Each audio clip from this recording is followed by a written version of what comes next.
Alrighty, I think that's working.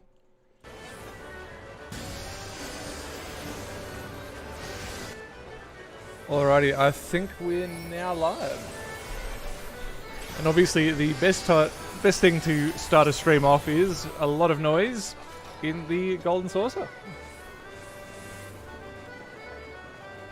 Although, alrighty, clue if I've actually won anything. Oh, come on. Let's see, come on. Consolation. And the hat trick. Say Livy, but that is... I mean, that's the nature of the jackpots. I did get second place last week. I was very hyped for that. Absolutely insane that I managed to get that one. So close to the first. Getting that early would have been pretty wild, because I think there's a full achievement for that one. But that'll just have to come later. Let me just change all that up. Then return to Dravania. Make sure I can do a couple of fates in the meantime between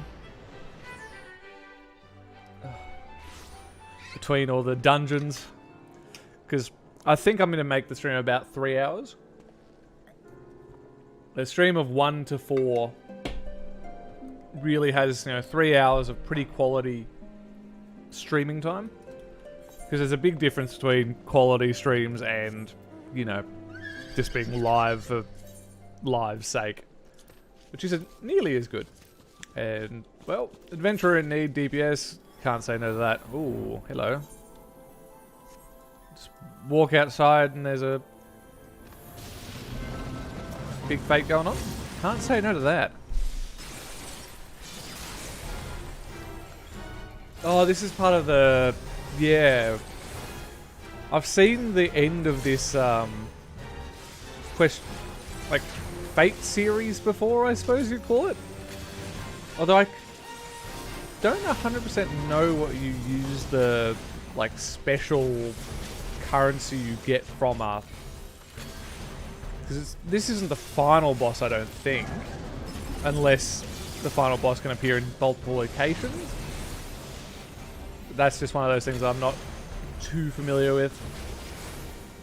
Hopefully, the big brain idea is that I'll become a lot more familiar with this in Endwalker, because I imagine that this is a fairly consistent sort of system they use. Because I know I've seen a few, what are they called, hunt trains in about Shadowbringers, going and hunting a bunch of stuff in Norvrant.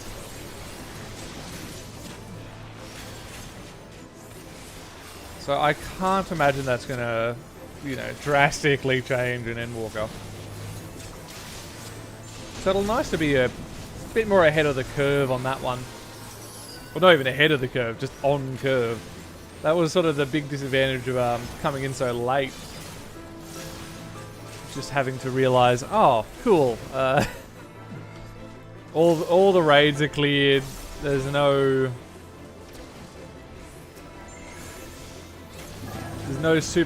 challenge left in a way.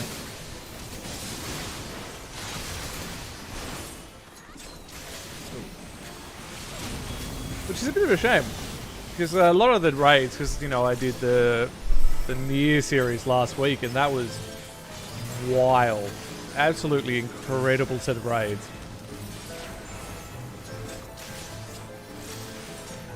And yeah, it was just all super solved. I know that we had a lot of really hefty DPSs. Oh, hey, it was, of course. Yep. Wait, what? Dual broadcast? Are you referring to the dual casting? Because I love this mechanic. Absolutely bloody adore the Red Mage. I'm not sure if it was you. It might have been who gave the heads up that Red Mage is a lot of fun, but you were right on the money. It's probably the most fun DPS class. Like, you know, Machinist was pretty cool, but that magical flying sword aesthetic, that's something special. This is the first caster in any game that I've enjoyed. That is probably about as high a set of praise that I can give any game. Really? But then again, Final Fantasy does a really good job of making all of the classes feel very, very unique. Which is, well, exactly what you want in the game. It really encourages you to try all the classes.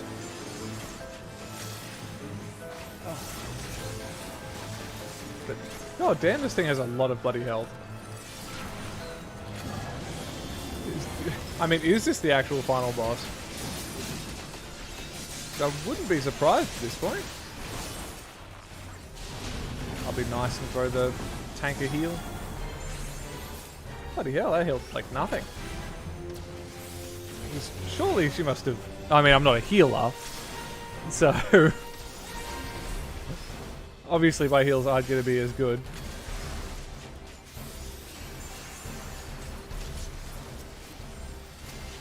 But, you know, it's nice to help out a bit, because I know you eventually get a res as well.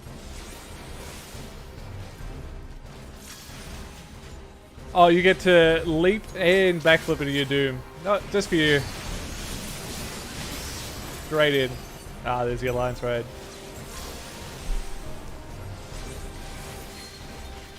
Although, isn't Dragoon the most infamous class for jumping and leaping around to your death?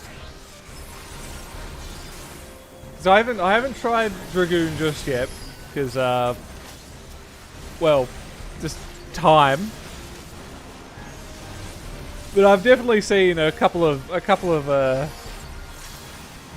Dragoons just decide to end themselves unceremoniously.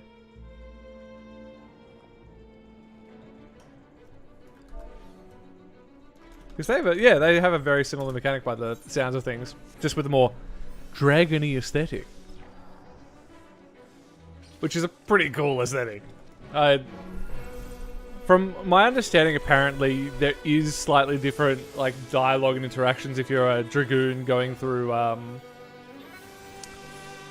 Heavenswood, because, well, you know, you're dealing with the Azure Dragoons. Dare I say? Which one's Viray? There. God, English today is not working for me. Verace? I mean, it's probably not English, it's Final Fantasies. That's not the cure. Yeah, is it an ability? Before I go mad. Or is it... What are the characters? Is the... I know the story revolves around one of the Catboy, unless that unknown girl is that character?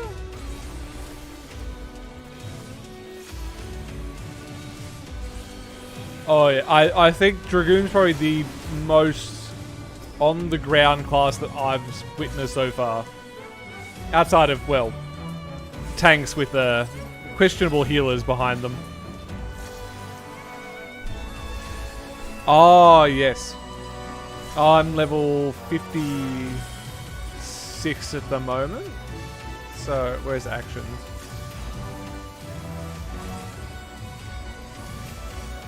It's in here somewhere.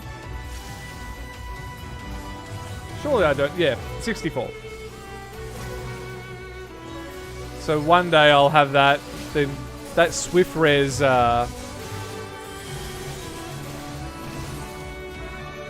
The classic Swift Res raise is just so powerful in pretty much everything. Like, I don't think I've seen any kind of dungeon trial or anything where I'm like, if I had a raise right now, I wouldn't have to use it.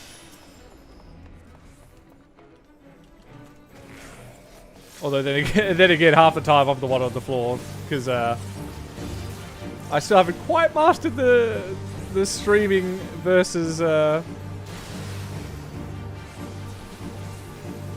streaming and doing thing just yet. But you know, I'm getting there. There's no reincarnation just yet. Although I wouldn't be surprised if the Reaper had something similar. Although then again, we'd probably already know all of their skill sets. Oh, hi, Glad. I'm doing absolutely fantastically. How about yourself? And as always, welcome to the stream again. Honestly, absolutely loving having a couple of regulars now come by. It's definitely very, very flattering that you're happy to make some bit of time to come and check it out.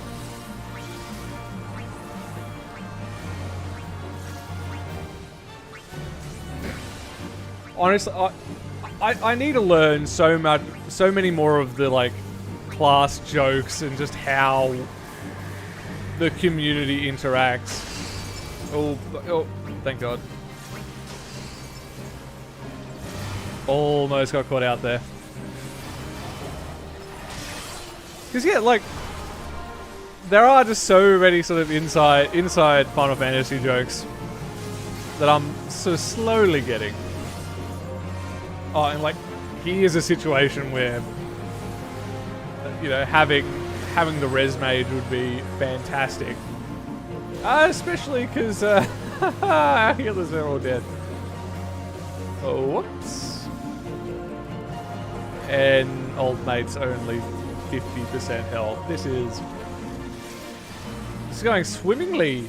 Let's see. There are 2 total healers still left alive.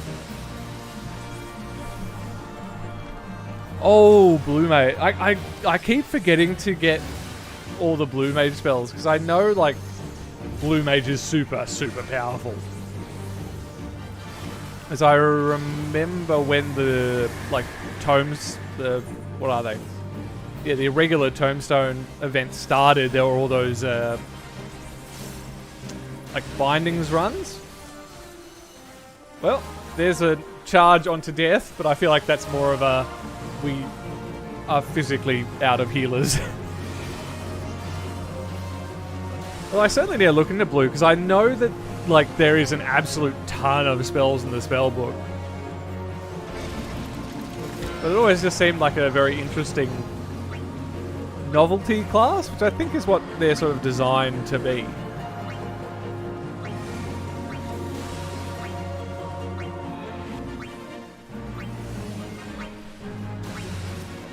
To see how this plays out, whether or not they can manage, but I'm not too confident. Although apparently bards, the DPS class to live. Bards and dancers. It's all about the entertainment classes. I say that and a bard just gets absolutely annihilated. Oh, hey Wooly, how's it going?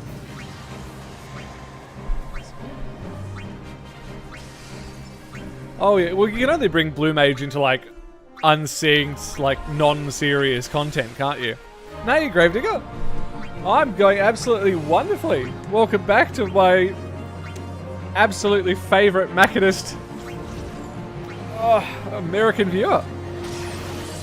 Well, really, half the streams I've done you've been a part of, so... No, I haven't got around to do it anymore. Any more of the near streams.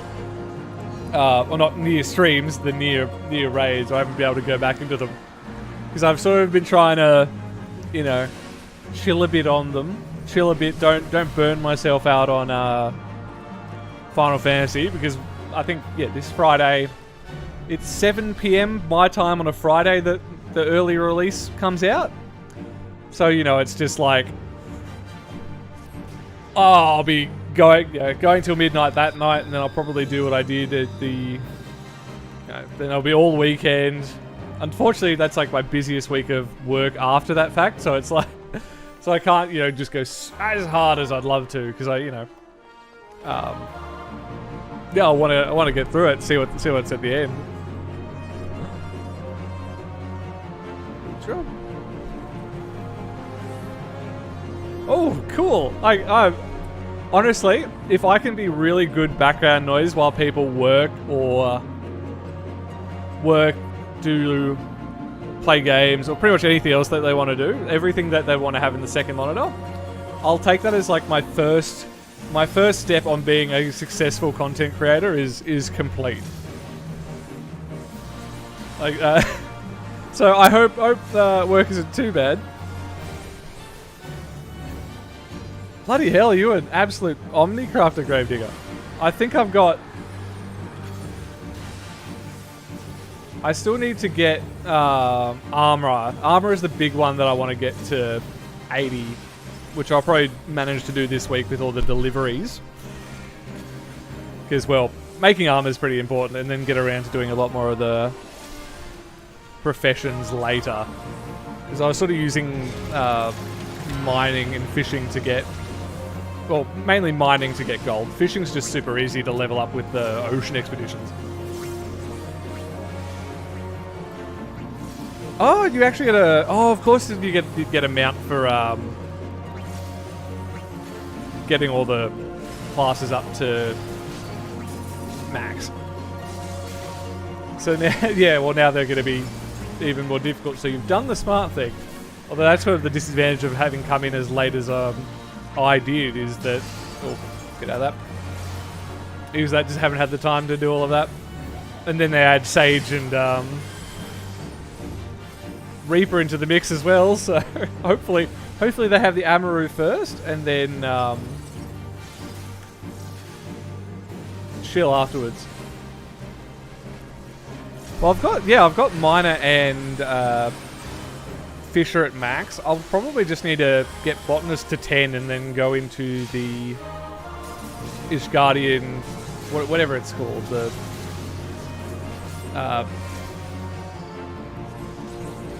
I'm trying to remember the name. The Restoration Front instance place, and then just grind in there, because that's how I got to max and minor. Get all those tokens for all the cool mounts. The Crystalline Mean is all the quest lines in Nolvrand, isn't it? Yeah. See, paying attention. Yeah, the Diadem, that's it. I wonder if that's going to go away now, because, you know, the whole aesthetic of the Ishgardians of Restoration Front was to rebuild the Firmament, which is then going to be our housing zone in Ishgard, so I doubt they will, because it's so good. But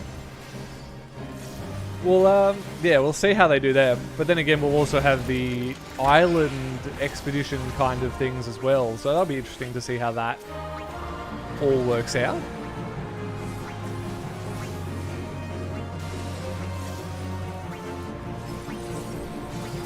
I mean, it makes me feel a little bit better, Glaive, because it shouldn't take me, you know, too long to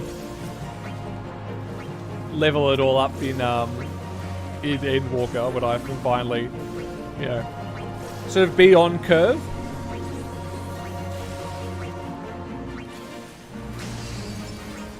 Ooh, that's big brain.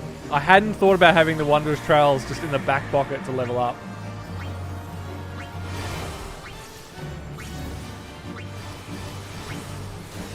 Oh, and thank you, Horse, of course. I was... Oh, Doom got me. Rip.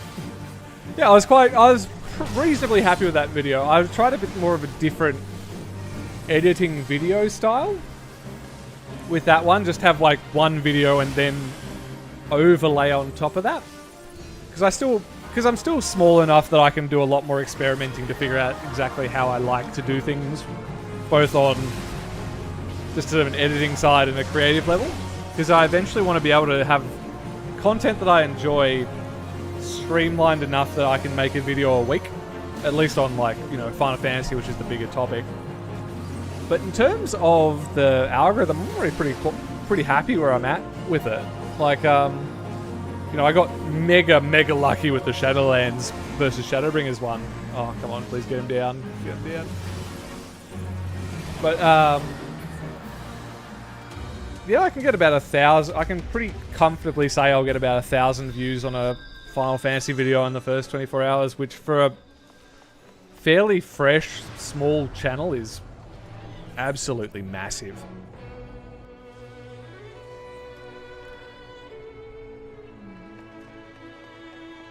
Capital jobs, clear space. Oh, I mean, the only problem with getting the max to max for the glam, though, is that you only have the 400 slots. Because, oh, actually, I was about to say that you'd be carrying around a bunch of gear sets, but then I realized that you have, like, the maiming stuff. So I think maiming Reaper's coming under, so it's like, oh, I only have one piece for 2 of the classes. So it's a little more condensed there, which is actually pretty good.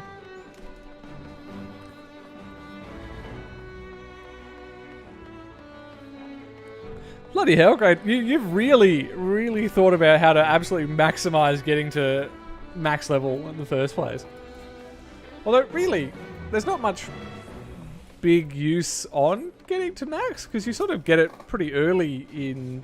Oh, well, not early. But you sort of get it by going just through the story naturally. Unless you do manage to get access to your job gear a bit earlier by doing that. Because I'm not 100% sure, because in Shadowbringers, the job gear was from that dude in the Labyrinth. Which had, you know, had a very hefty story requirement to get to that vendor. So, it'll be interesting to see.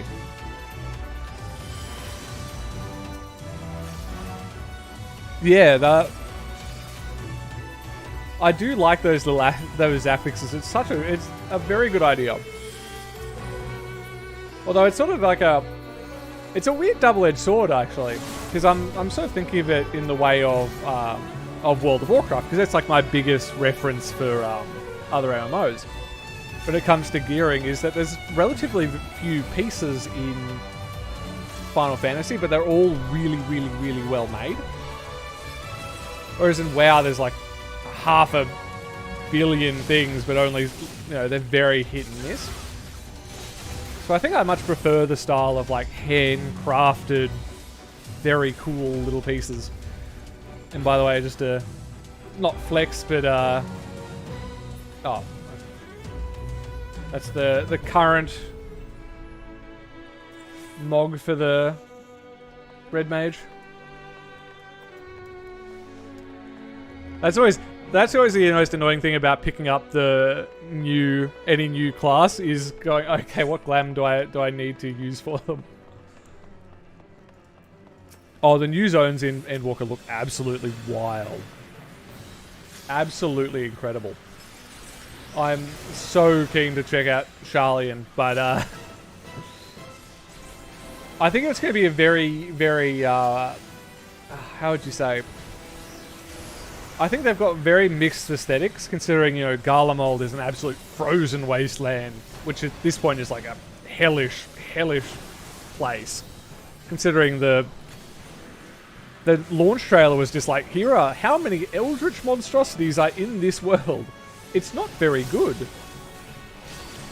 Because those things in the launch trailer are hideous.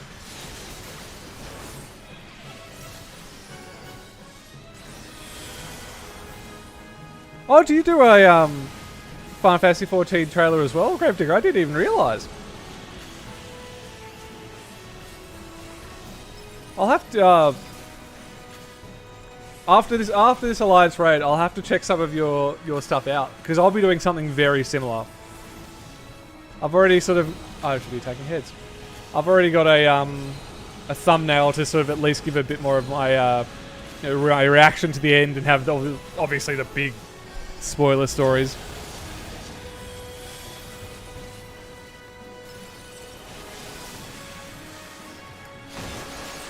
Oh, the story I imagine is going to get absolutely wild, and it's going to take ages to get through it, considering just how it was, like they were saying, you know, 1.5 or like 30% bigger than Shadowbringers, which is huge. Like, Shadowbringers itself took bloody ages to get through. I can't imagine how long this is going to be. Oh, hey, Mel. And yep, it's... I don't even know why they have like an early access release date and a release date, considering... Like, if you're getting to the point where you're looking for Endwalker, you're going to have pre-ordered it. And if nothing else, you'll have pre-ordered it just for the 30% XP earring, which is incredible. Oh, the music in Final Fantasy has always just been so top tier. I think one of the big things I really appreciated is that they do things that aren't necessarily just like your standard orchestral fare, which you sort of expect from an RPG. Like, that's the standard aesthetic. Like, you know, the Shadowbringers battle theme is like, let's bring a bit more of the rock out. And it's like cool as hell. Yeah, they keep just stepping it up, and I can only imagine that they'll step it up even more for whatever 6.1 to 7 is, and then whatever 7.0 is. Considering, like, you know, Square Enix will have what do I need to do there? Okay. Yeah, considering like how well Final Fantasy XIV's been doing for Square Enix, I imagine they're going to be pumping a lot more resources into it.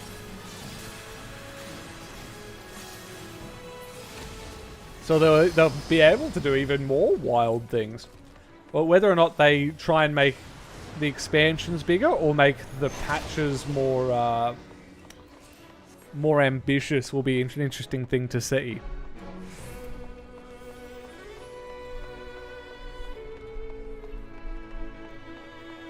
Oh, it was a month ago. Oh god, that sounds like a absolutely godless bloody work hour or work shift. Because if I recall, you mentioned you were truck driving? Because I have heard the news that the whole supply chains in the US have been a bit cooked right now, so I wouldn't be surprised if that's encouraged a bit of overtime.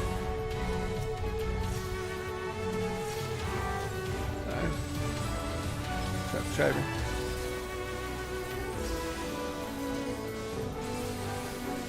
Ah, yeah, no, that makes sense, Wooly. Those poor normals. They'll get in, and everyone will already have been max level, just really bleary-eyed max levels. Just looking at them straight into their souls and going, if only you'd seen the things we've seen. Just wait. Oh, bugger. There's no one going to activate the platforms. Xenos Bag. I just realized that man's name, Xenos Galvis. That is perfect. Oh, yeah, that's a rip on us.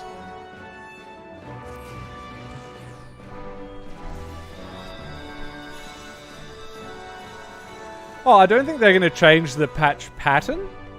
I just think they're going to make the patches bigger, if that makes sense. Like, they can do a lot more ambitious things in them, even though, like, they're all pretty ambitious.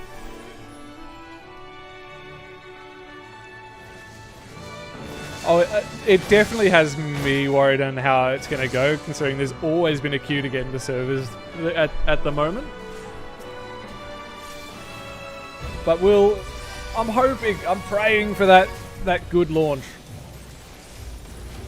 Which I really think, like, that was the reason that Yoshida basically said, hey, listen, we need the extra 2 weeks. Because we want to make sure this is a smooth experience. And considering it is the end of this patch cycle, it's natural that you want that way. Because almost ironically, it might be a case that, because it's like, it must be possible. As I know, interestingly, for the World of Warcraft Classic, I was on for the Burning Crusade launch, which was actually like really well done because you're like logged in and then you just accept the quest and go on. Not because normally it's like a maintenance and then you have to go from there. Isn't RTX 3060? God, who'd you have to bribe to get that? You absolute madman.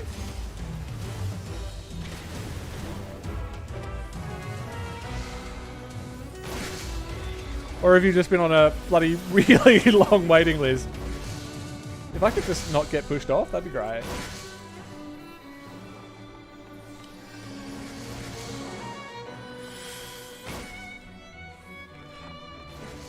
But, like, Endwalker's gonna be...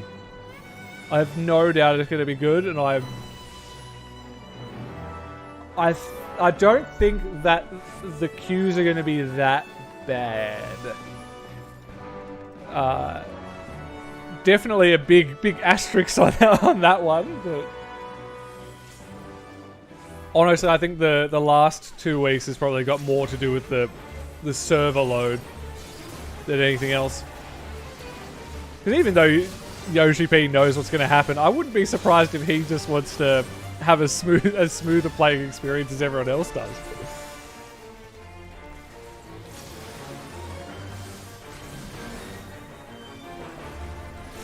Oh yeah, well I think in that 24-hour maintenance, that'll be when they do the final shoring up of all the server infrastructure. You got it from Costco. Those foolish scalpers, they never expected the RTX 3060s to be in Costco. You absolute madman. Actually. Hey Danny. How you going? I saw you do win the first comment of the day award. Ooh. What have I done? I have made a terrible mistake. That is what I've done.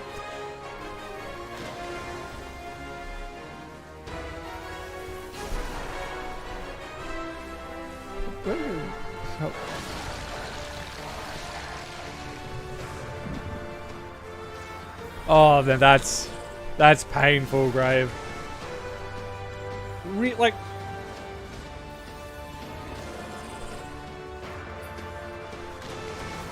this car, like a car, is just so devilishly important, and a good gaming PC just costs so bloody much. And are you sure you didn't? Like, is that Black Friday sales, Clay? Like how? Because surely there must have been some shenanigans going on there, or you know, someone in the pricing department needs to get fired.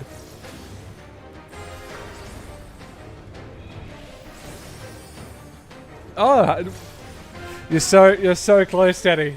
Just in time for Endwalker as well. You just need that like final little push, and then you get to pretty much just go straight in, which is pretty much the best way. I think one of the things I feel especially bad for, it's like, you know, after playing WoW for so long, it's like, you know, sure I missed out on an absolutely incredible game for so long, but at least I haven't had to wait for all the patches. Because I could not imagine like waiting for half of the cliffhangers in this game. And yeah, if they were selling, like... Black Friday is one of those things that like, there's no Australian equivalent for it. So you know, seeing sort of like wild reports of it just seems like a crazy thing. Crazy cool, don't get me wrong, because I can still go online and get a bunch of cool deals, like that sort of, you know, $3,000 laptop for $1,750.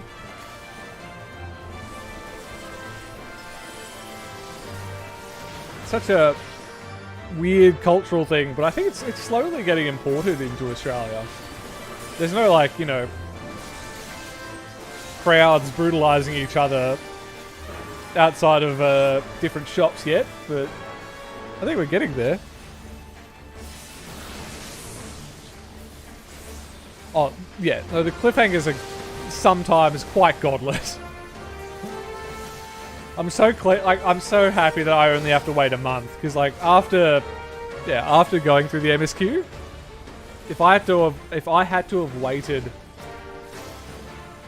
like, you know, 3-4 months for just like that, like a patch worth, oh, that would be painful.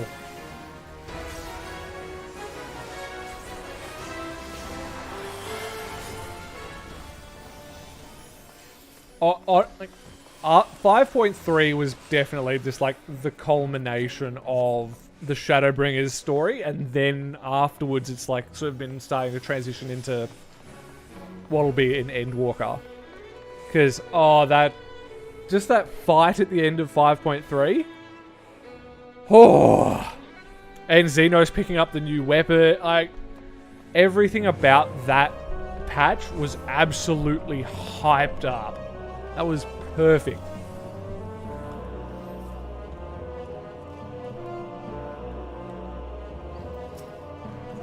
Oh, yeah. If you don't have to be all over the place all the time, 100% being able to invest in a good desktop is beautiful. Especially because you can get multiple monitors. That's probably the biggest thing about having a desktop, and you can sort of finagle it with laptops, but at the same time it's just so much more of a pain in the ass in comparison to just putting, you know, 2 HDMIs at the back of your computer or your desktop and just hooking it up into two monitors. Easy, effective. Although at this point I've got to figure out if I want to modify my setup, because I've sort of finally realised my plans for next year, because it was sort of up in the air for a while, and I'm going to end up staying where I am. So it's like, okay, cool, if I'm going to be here for another year, and I'm probably going to keep streaming and doing content creation, because, you know, setting aside time every Sunday to come on, chat with a bunch of absolute legends like you guys, fantastic. Oh, cool. So it's a case of, okay, well, if I'm going to do that, maybe I should come get a streaming room, you know, get a good webcam set up.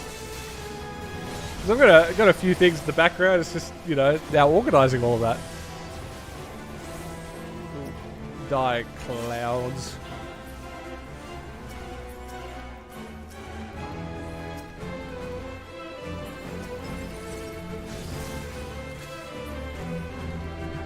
Three screens with a laptop. Now that's an impressive setup. Hey, Saucy. Welcome to the stream.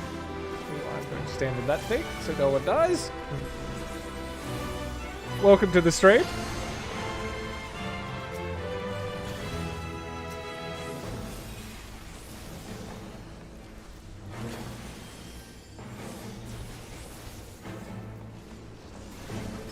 What do you mean you're going to let the patches build up a bit? Are you sort of going to finish Endwalker and then wait a bit afterwards, Danny? 'Cause that's an interesting strategy.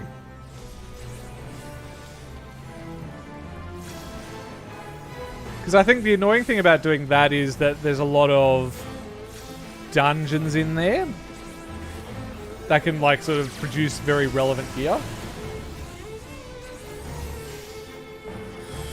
Although I'm not 100% sure how the gearing sort of works. Like, Gravedigger did give me a bit of a help last week on my main, on the good old Dark Knight, with both the Near coins and the leveling tokens.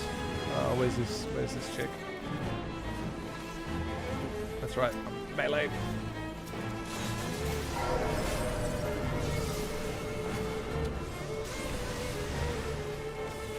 Oh, the V2. If the setup for being a VTuber wasn't as extreme as it is, oh, we are so dead. Oh, never mind. What a pathetic cloud.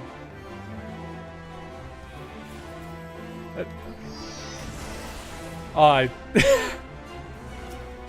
shot in the back. Can't believe it. I don't know. I think I'd need to do something unique if I was going to do VTubing. Ultimately, and here's what I'd probably do. As I have thought about this. If I was going to VTube, I would do so as like a Roman, like Caesar sort of thing. You know, toga, the laurels. Because, oh, bloody hell. Good to see people are paying attention. Yeah, get something. Yeah, something a bit more interesting. Yeah, I think I'd probably go face. You know, have my beautiful mug in the bottom left, cover the chat box just in case someone says something real bloody dumb, which is unlikely in Final Fantasy. If I was, you know, if I was branching out, playing a different game, then maybe. As you know, I might end up trying to increase how many times I stream. Say stream twice a week, have one for Final Fantasy, you know, have Sunday chill leveling Final Fantasy time, and then have another for playing different games like Deep Rock Galactic I absolutely love. Guild Wars 2 and the Dragons I'll probably be playing next year in February, so that'll probably be around the time that all of the raids have sort of finished up in Endwalker, and it's a bit of a lull, which will be sort of very good. And I know like a lot of my friends who I've managed to convince into Final Fantasy XIV want to play Guild Wars 2. Just for that world v world, which is very, very particular. Oh yeah, no, like, honestly, I would never with WoW. Never. Just ignore everyone in that game.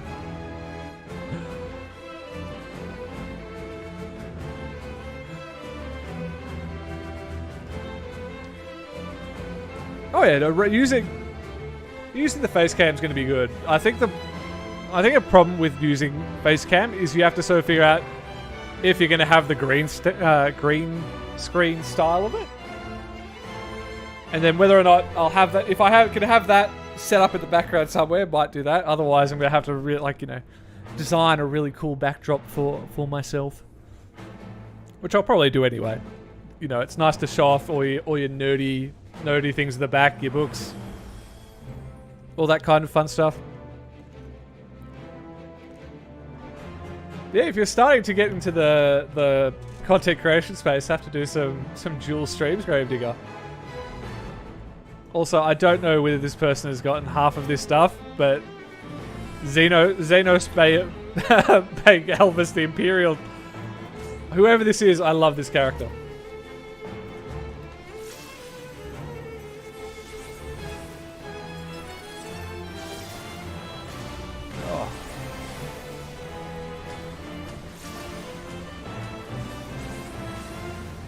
Yeah, what is Uldar just the...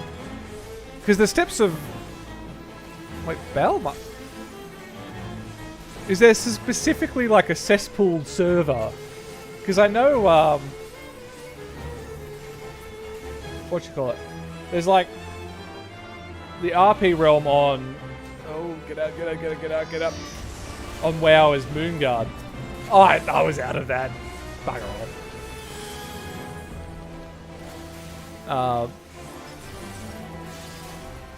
Yeah, I didn't realize I was a degenerate. I mean, fair enough. There are plenty of good cat girls around, but I didn't realize. Yeah, there was a degenerate server. I thought it was mainly in the sort of company, not company houses, but like the sort of.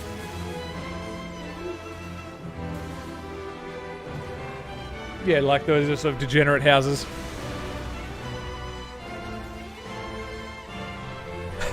Linda Leminsa, my favorite city. Oh yeah, well, I was apparently like I got a few comments that apparently like one of the, because I'm on Leviathan at the moment, and I'll probably change over to one of the AU servers when they come out, which thankfully won't matter because then I'll be able to get a lot more viewers on later anyway for things, because they're changing up all those cross data center rules.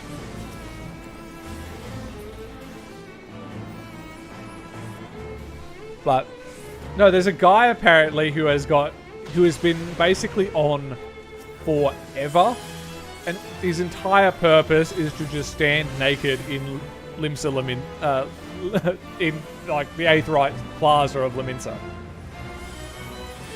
With I think he's the one with the chicken mask on. Or I did start in Limsa myself because I started with a Marauder. That was my first class. And I can't say her name. Marweb. Honestly, Y'shtola is best girl because I can pronounce her name. That's the only reason. The Admiral is cool as hell. And like I've started doing research for different lore videos, and I was like, oh, I'll look a bit more on the characters. I didn't realize her two guns were called, what was it? The Death Sentence and the Annihilator or something. Like that is, they're always behind me. Like, in terms of badass names, those are two of the coolest. Especially for like an admiral leader, just carrying around the death sentence. You don't get more gangster than that.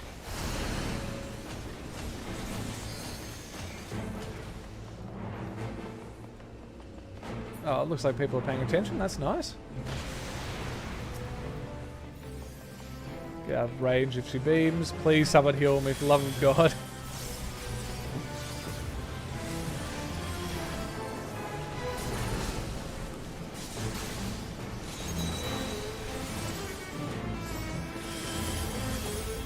Wait, what? I'm not surprised someone made a functional McDonald's. But really? Like you can go in there and order different meals for Gil, I imagine. Like, is that the concept? Because honestly, that gets out of weird territory and gets into like really cool, like really elaborate community. Because imagine, like, getting people to work for McDonald's in the first place is bloody difficult. Imagine then having to convince them to do it for free to get, like, for they might pay him in Gil. They might get paid in Gil. Oh, there we go. Purely because that is such an incredible name. Let's see, is that casting? No, I've already got the puff. We move on. That is imagine going to like before raid. It's like, oh, sorry, I didn't get my raid, my food before raid. Just give me 2 seconds to quickly head down to McDonald's to get a bit more just beforehand. Let's see what leveling's got for us today. Just go through the roulette. See what happens. I think I mentioned it earlier before a lot of people came in. Stream till about 4 today. Well, 4 my time. So, because I think I've sort of after last week, because we went for a very long time last week. It was about 6 hours. I think I can very comfortably get 3 hours of quality streaming in. So I think there's a very big difference between streaming and being live for live's sake and actual quality content. Because everyone has a social battery.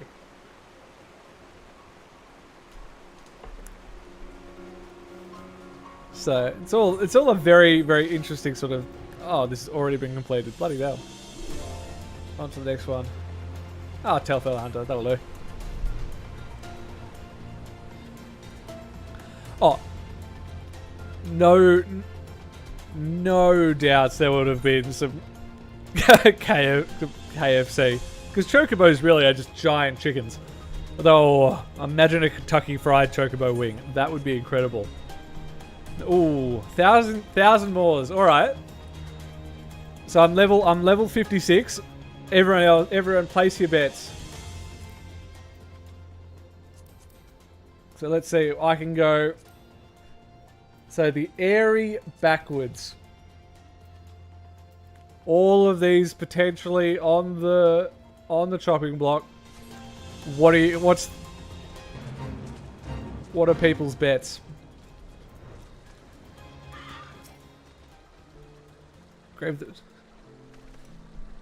Oh, honestly, that place is the bloody worst for it. And then you always have, like, the people getting pushed into the bloody minefield. I don't know who decided to design that dungeon, but they really had a bloody rough day when they did.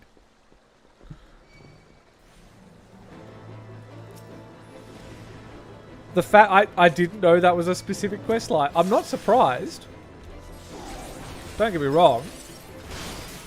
Because I imagine that they would probably eat chocobo. Like, why wouldn't you? I can't imagine that they would make chocobos not delicious. Although I suppose, yeah, would they taste more like chicken or would they taste more like horse? Considering, you know, they... Oh, I completely forget I have these greens. So it's sort of chicken style, and it is a bird. But it's like ostrich size, and I'm pretty sure ostriches are red meat, not white.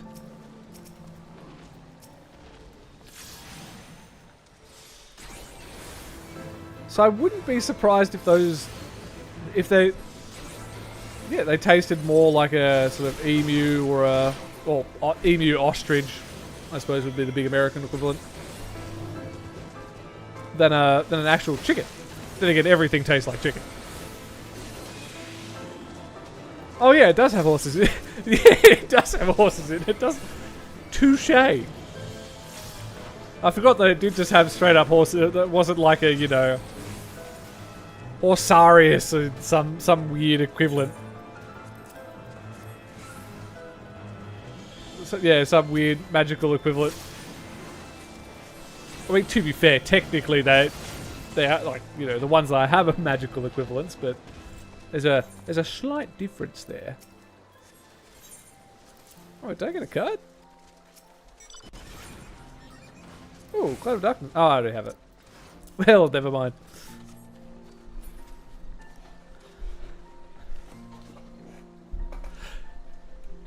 Oh, that actually makes... You're making a good point, Wooly. Well, that's, yeah, because that's why I was thinking more potentially closer to horse. But then again, that, yeah, you're probably right that it only impacts more the texture than the actual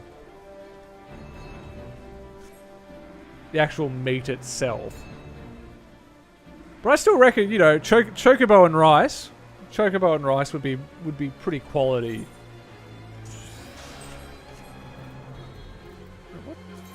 What achievement's that? Yeah.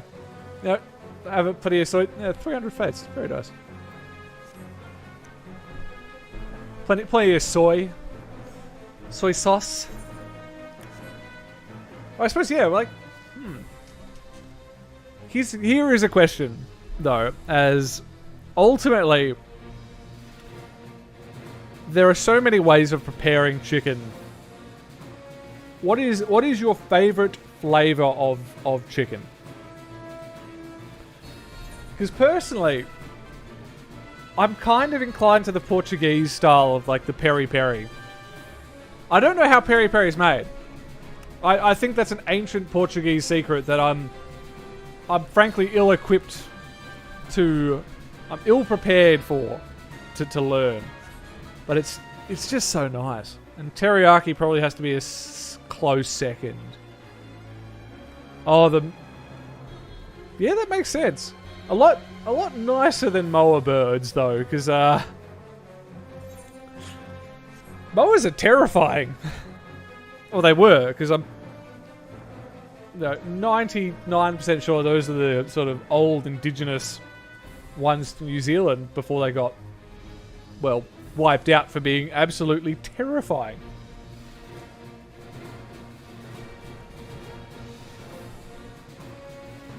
Oh, you can never go wrong with a good curry, but the question is, like, what type of curry? We're sort of going with the chicken vindaloo or more of like a green curry.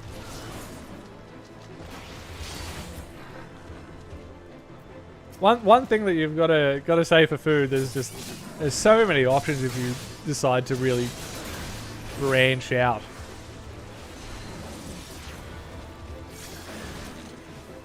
Which, thankfully, now that things are opening up again, finally be able to go do. Got to make time to go back to the city because I'm sort of in a more rural town at the moment, so the cuisine options aren't as plentiful as one might one might want. I'll have to head back into the city one day again to sample it a bit more.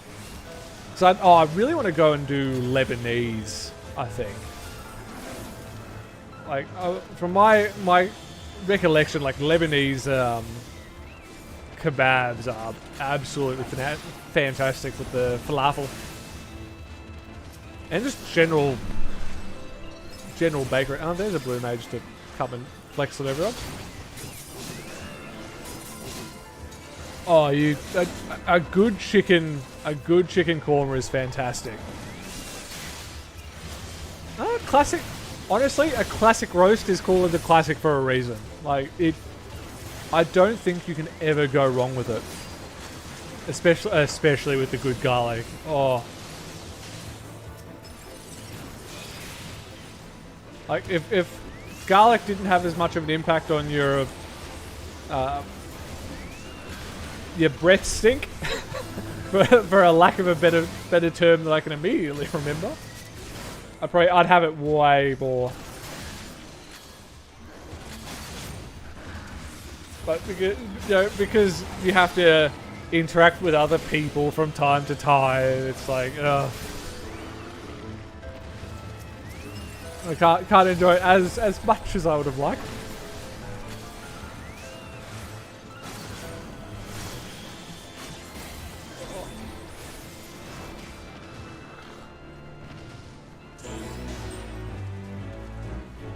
I wonder what beer tastes like though. I'm just going down the idea of all the different animals, sort of, worth eating. Because it's always such a moral conundrum in a way. Because there's the classic argument of where do you draw the line of animals that you'd eat? Because like, I haven't tried deer. Venison's one that I really want to try. I wouldn't mind bear. I wouldn't mind trying bear.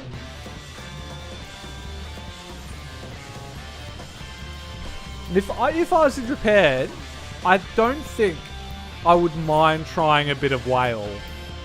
Like, if they're willing to do science on it for this long, there must be something to it. Then again, I've heard very mixed reviews. Then again, there are some things that are probably cross the line. Like, apparently turtle can be very, very good, but I don't know if I can bring myself to eat them. Because they're adorable little guys.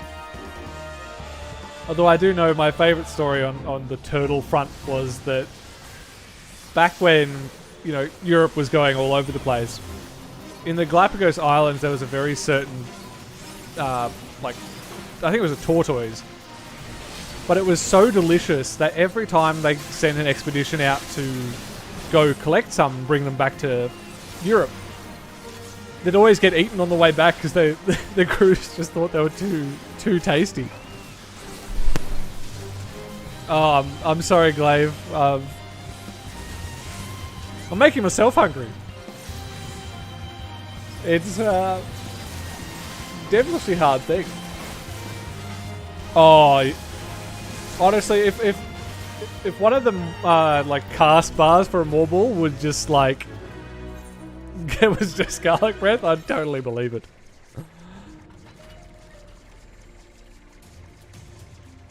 Yeah, I think the thing with shark is it's only the fins that are really good because it's not shark soup that people really, really go for. It's shark fin soup, which seems like such a weird, like a weird thing. Although then again, I was like talking with one of my mates forever ago, and we were sort of going through this very discussion, and we were like, going through a bunch of animals, and apparently, similar to how shark fin is apparently where all the flavor in a shark is. You know what the best part of an elephant is to eat, apparently? The feet. It was like it was this like diary excerpt from this like French explorer through Africa, and he was telling the story of like when he met this, it was like in a feast with this African village, and apparently as the guest of honor he was served elephant foot, which was the biggest delicacy. Because apparently the rest of the elephant, absolute trash tasting. The feet though, not bad.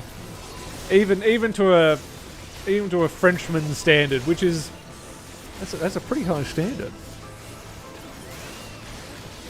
And just to put some kind of God, legal disclaimer on, I do not condone hunting elephants for foot food harvesting. Oh, there are so many weird foods. Like, I'd love to take a trip through Asia. I don't know how much food I would eat while there. Or like how experimental I'd get. Because like, a salamander on a stick, maybe that could be interesting. I'm gonna see if I can get this guy down before the timer. I am that dickhead. But I don't know if I'd do like, the monkey brain kind of like stereotype. That's probably a bit too far. Or maybe I'm thinking what's the other, like hearts. Hearts is another one that I think is surprisingly common. Because a weird one that I was very surprised that I enjoyed. Ox tongue. Because I last, like, when I was living in Sydney for quite a few years, a lot of my friends, we had this, like, standard night out route where we'd go to, like, do Korean barbecue. Then we'd go to, like, a Mexican tequila bar. Then back to, go to a karaoke place. Absolutely fantastic time. Yeah, ox tongue and Korean barbecue. Oh, super nice. It's a shame about the Russian elephants, just hunted into extinction. Oh, hey, Future Vet. Welcome to the stream, as always.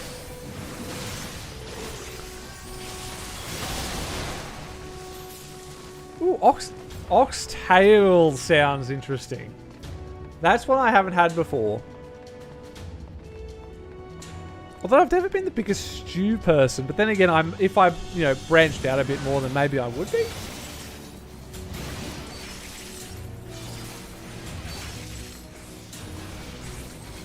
Yeah, it's definitely one of those foods that I have heard surprisingly good things about.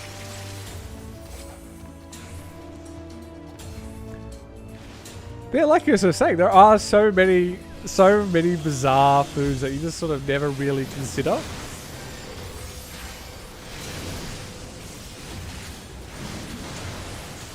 Oh, that's right. I had that one.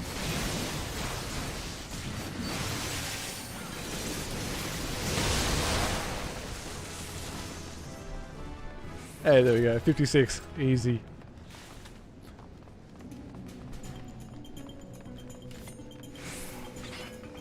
So I'm really... Yeah, I'm thinking what area of the world would I like to go try out? Because I wouldn't mind going through Europe and doing, like, you know, a pastry route almost. Considering, you go through France, Belgium, the Netherlands, like they do like a Dutch flaky pastry. Oh.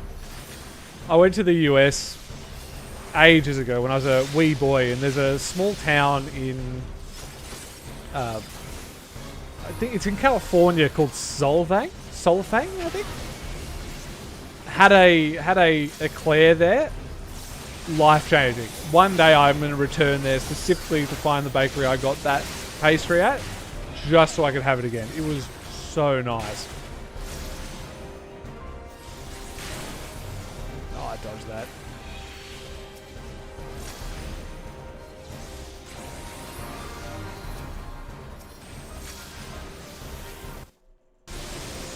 Wherever you're saying. Oh yeah, I totally forgot if you're if you're interested in the Discord, which I'll probably check out a lot more after the stream. There is a link in the last video that I did about it. So slowly build up a bit more of the community, be able to talk trash through the shit post through the week. A bit more than just on stream, and then I'll probably definitely organize a couple of like competitions and stuff when all the data centers are opening up, and I can actually get everyone in on it.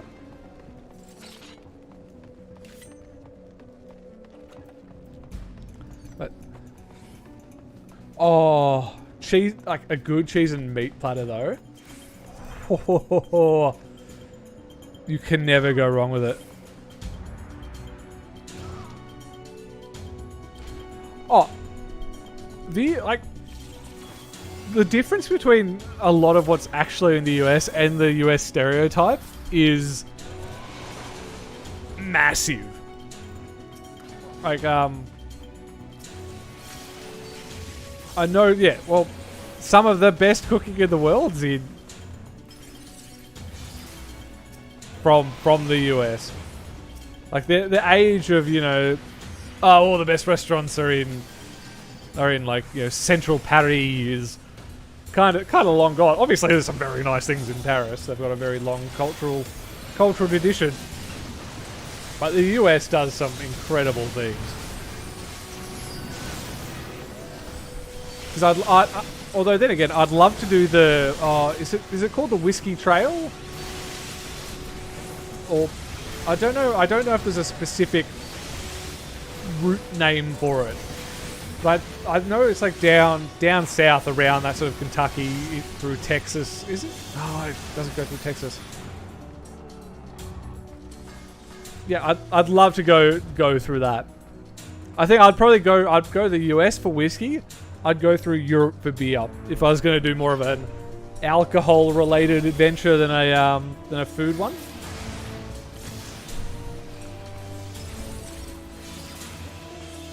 Yeah, well, every state in the US is pretty different in the first place anyway. Not just on the food level, if I remember. Just by virtue of how the US is kind of set up in the more of the federation style.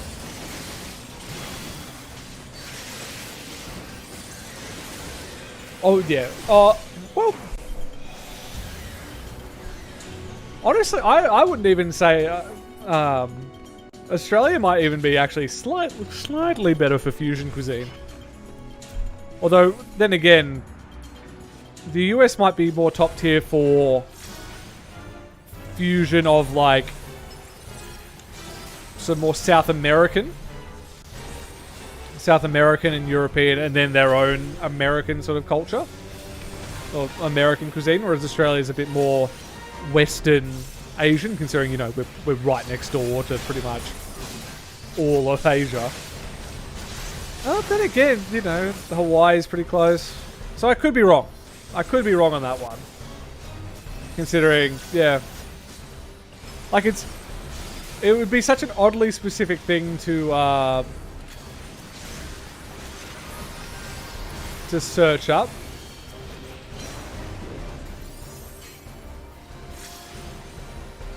This you know, where all the fusion cuisine actually is.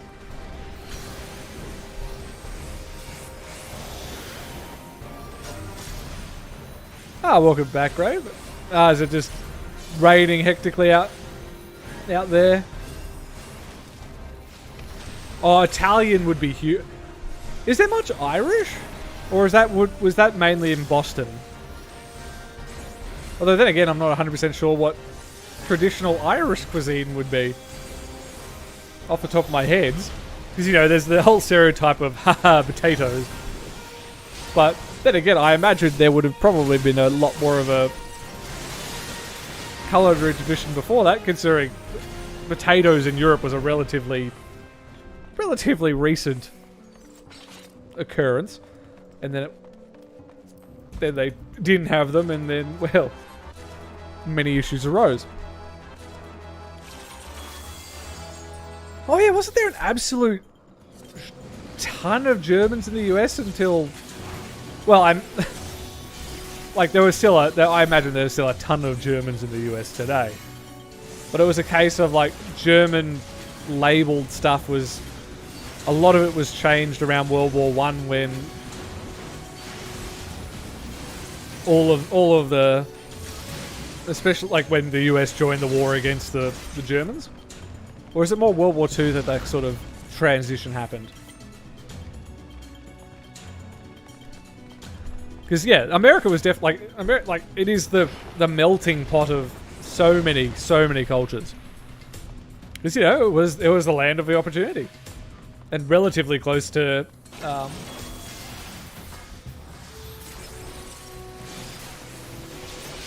to Europe in comparison to Australia, which is probably one of the second choices.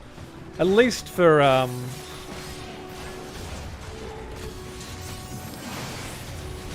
the people of the British Isles. Although I think we have a lot more, especially Greeks. I know Melbourne is like one of the biggest Greek cities outside of Greece. Which is so specific. Although then again, yeah, Greece, like this was definitely after World War II. Greece didn't have a great time with the Italian occupation, even though the Italians needed the Germans to come help them take it. Bit of a far cry from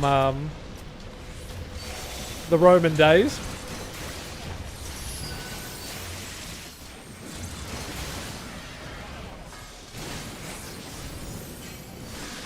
Oh, yeah, ingredients are always going to be the big thing. Although, on that note, if you are, I'd probably say an hour away, unless you're in a town that is adjacent to a place where fish occur, wouldn't trust them. Like, you know, obviously refrigeration and freezing exists, but in comparison to like the difference between a fresh fish and a frozen one is massive. Honestly, one thing I'm going to have to do next time I'm in Sydney is because, like, there's a very famous, well, not world-renowned or anything, but there's a really good fish market there. So I'll probably have to, you know, put my money where my mouth is, go pick that up and do some home cooking. Hell, you know, might even do a cooking stream. It fully embrace the, you know, personality streamer meme, considering, like, you know, just chatting and whatnot is like the biggest thing on Twitch.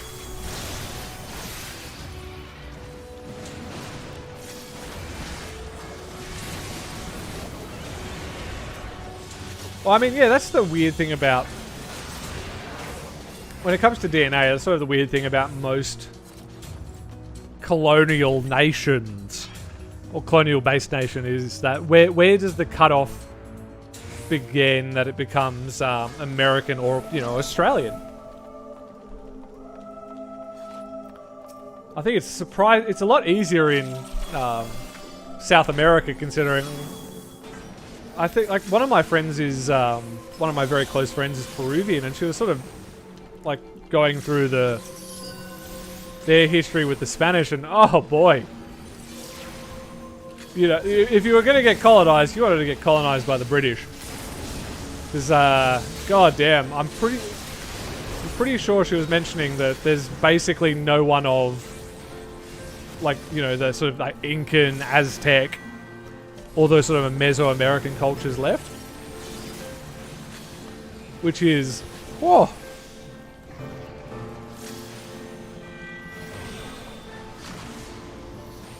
What have I done? Oh, cool. They need to free me from that.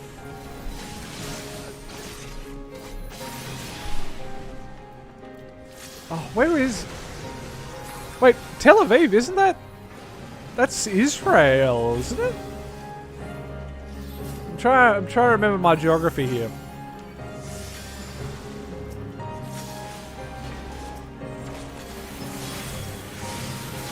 Because yeah, isn't Tel Aviv the...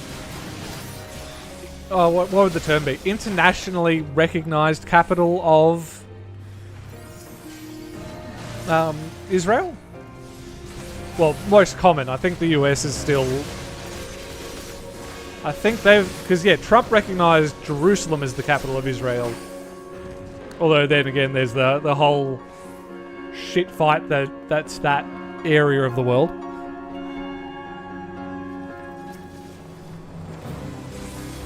Oh, yeah.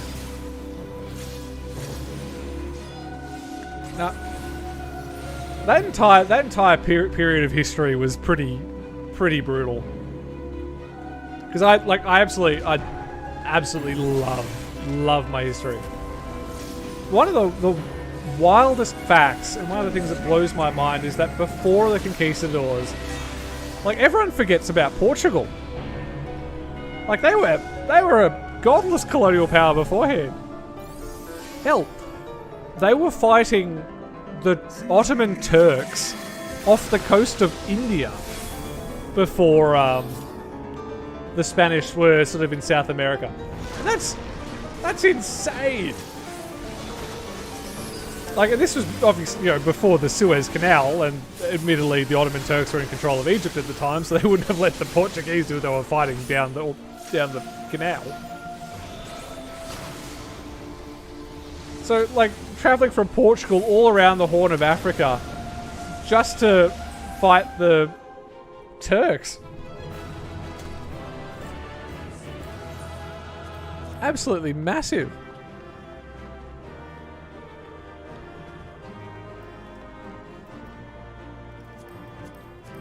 Well, I think that's definitely the practical way of looking at it. And especially that's ultimately sort of how the US is branded in a way. Is it's like, it is the land of opportunity that... Oh, what's the... I'm trying to remember. It's the famous quote associated with the Statue of Liberty, where it's like... we are all welcoming, we shall shelter the poor and the disabled. Like... I know it exists. I know it is pertinent, but I can't remember what the actual quote is.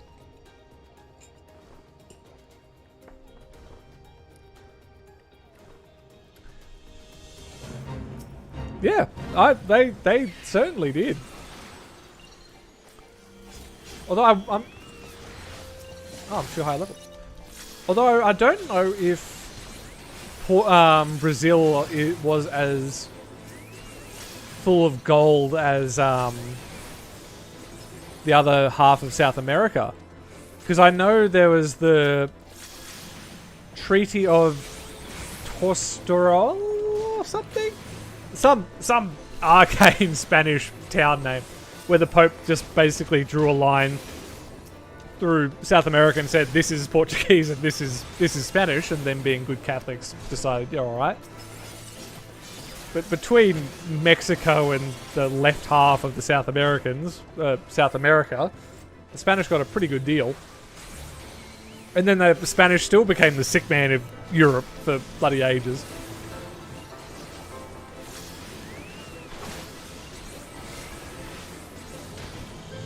Oh, you can't go wrong with a bit of pirate history.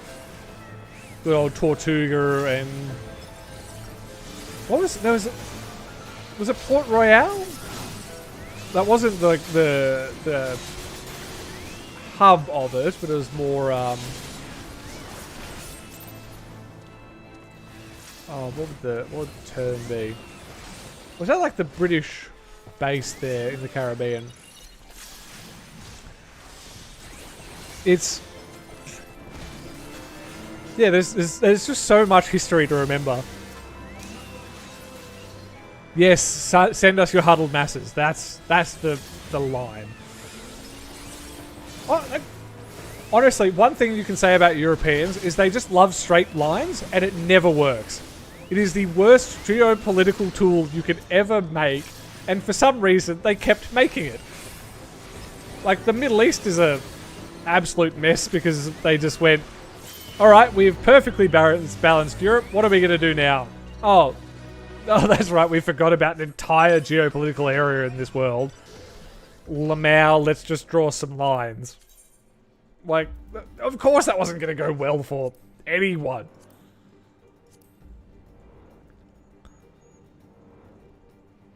Yeah, well, it's very interesting to see the impact of the Pope on Europe, considering, like, nowhere else in the world was there organized religion to the extent that Europe had it.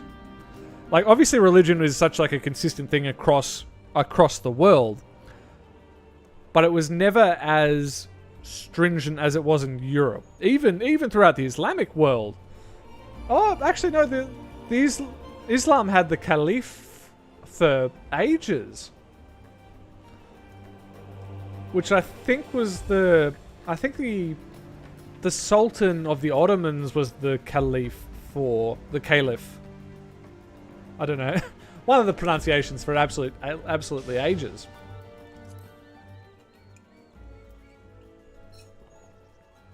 So, yeah, I'm just trying to remember all off the top of my head. Well, I will be back in two quick seconds, just to do a bit of a bio.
And back. Ah, okay, so that's what the... I didn't know that was the actual meaning, because I thought the Caliph was the sort of like de facto head of Islam, because then you had the term Sultanate, which was the king, so... Oh, unless Caliph is sort of like the... Yeah. Well, isn't there no universally recognized Caliph anymore? Or at least no one with enough legitimacy to do it. Because I know, yeah, like the Ottoman Sultan was sort of the last one that was pretty universally recognized. Mainly because, well, they owned the vast majority of the Islamic world. Because it's like, one of those things you sort of have to remember is like, the Islamic world was far ahead of Europe for ages. In fact, most of the world was far ahead of Europe for bloody ages. Like, you know, it wasn't until sort of the 1600, like between maybe the years 500, I'd probably push it back to about 400, 500 AD to like the 1600s.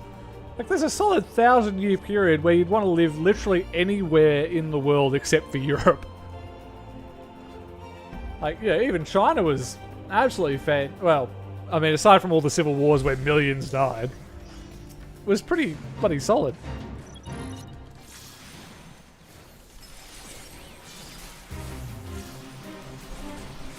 And then just Europe just took off.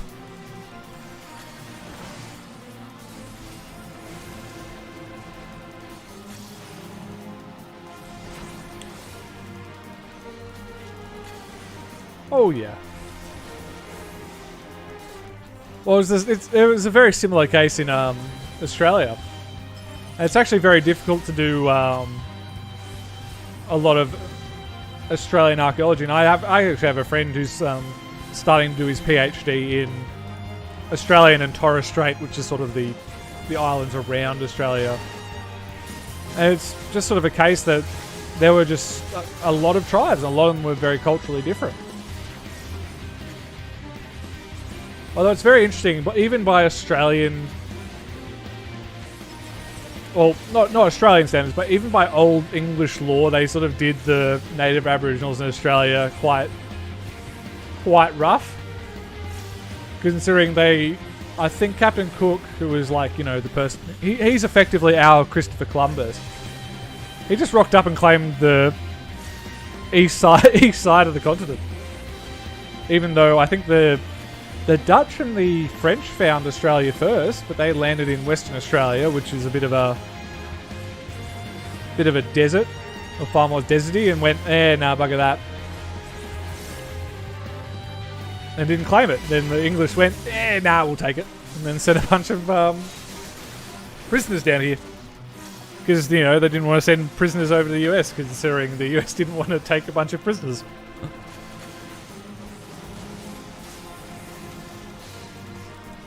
Oh, yeah. Well, I think the interesting thing when it comes to Islam is that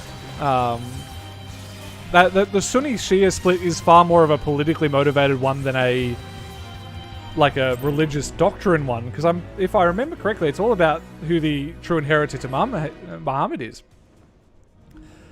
Oh, and hey, Catherine, welcome to the stream. And yeah, no, you're definitely right. A lot of the Crusaders, because they they did a lot of raiding, and they found a bunch of ancient wisdom that the Romans left. A lot of the old Latin and Greek. Because I think a lot of most of the really big intellectuals throughout the Western Roman Empire sort of kept getting squeezed by all the barbarian invasions, and then when Rome sort of, well, as we describe it, fell. There's definitely a big argument on that one. Yeah, they fled east to the Byzantines, and then as the Byzantines eventually got subsumed by the Islamic powers, a lot of that knowledge went on to them. And then on top of that, the Islamic world was incredibly knowledgeable. Like, you had the Baghdad House of Wisdom until the Mongols, of all people, burned that down. Because the Mongols themselves are one of those historical anomalies where it's just like, bloody hell. You're a bunch of steppe nomads, and then you basically kicked you kicked ass across the world. It's absolutely insane, the sheer extent of their conquests. Like, if they had, because what's the battle? I can't remember what the battle was called. It was like Yakuk or something. It was a Y name. But there was a battle where the Egyptians fought them. And if the Egyptians hadn't won that, because that's, I think it's more commonly known the battle that saved Islam. Because every other major Islamic power came under the influence of the Mongols. Although then again, that's being a bit dramatic considering the Mongols were pretty religiously tolerant. Oh,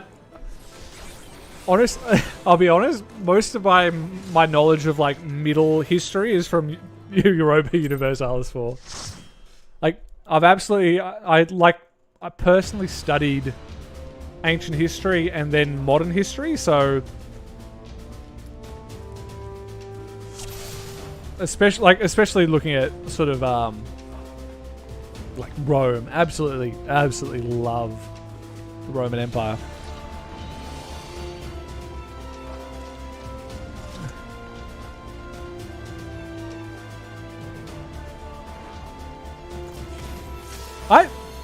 I didn't actually know that little bit.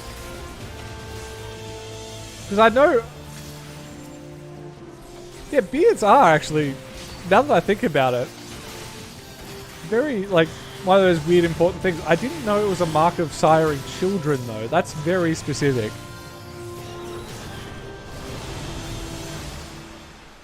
Yeah, the Great House of Wisdom is what it was called. Well, the Great House of Wisdom was like pretty much the more modern version of the Library of Alexandria. And unfortunately, just like the library, it got burned down. Which is a damn shame. I absolutely love, like, you know, go back in time, be able to pick up a few of those manuscripts. That would be absolutely incredible. Oh, Audible is one of those things where I'm like, I think I'm going to wait until I can travel a bit more so I can get an Audible subscription for when I'm in the car. Because I think there's like definitely listening to music while you're driving 5 hours isn't as good, like, you know, isn't as useful as just listening to like an audiobook for that much time.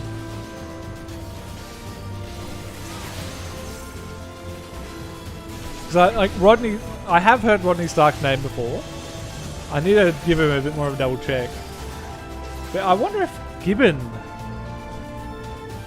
is on Audible as well. Because his Rise and Fall of the Roman Empire is one that I really want to give a listen to.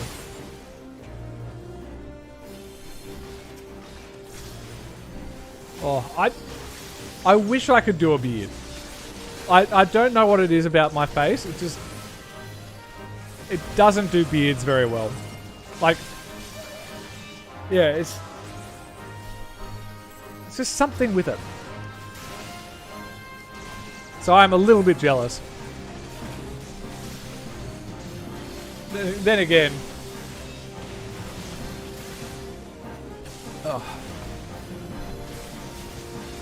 I'm currently bald as well, so I'm trying to. Thankfully, I've got like a Bruce Willis-esque kind of jawline, so I can pull off the bald and no beard. Or at least I think so. You know, give it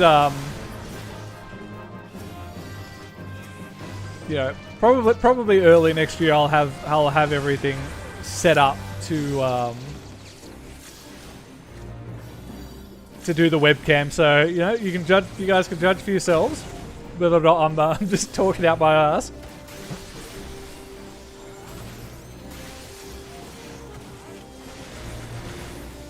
Yeah, honestly, I might even try and oh, that's so good.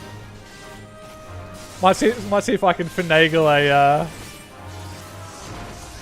Audible what you call it, sponsorship or affiliate. See if I can get it for cheaper. Now that, you know, doing all the content creation, gotta see if I can sneak a little bit of an advantage from it.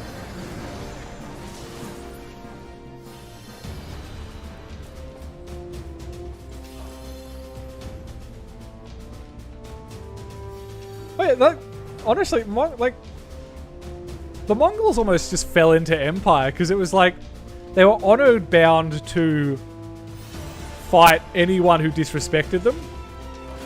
But anyone who just like opened their gates, they were like fine with.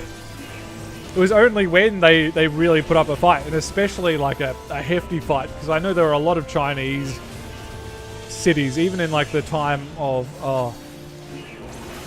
it wasn't Kublai, but it was, I'm trying to remember what the dynasty was. I think Kublai was the Han dynasty, and that supplemented the Song dynasty.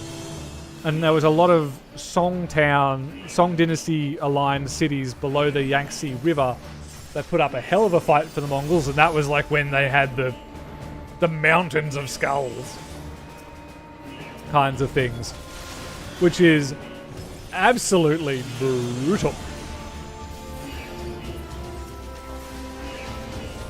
Like,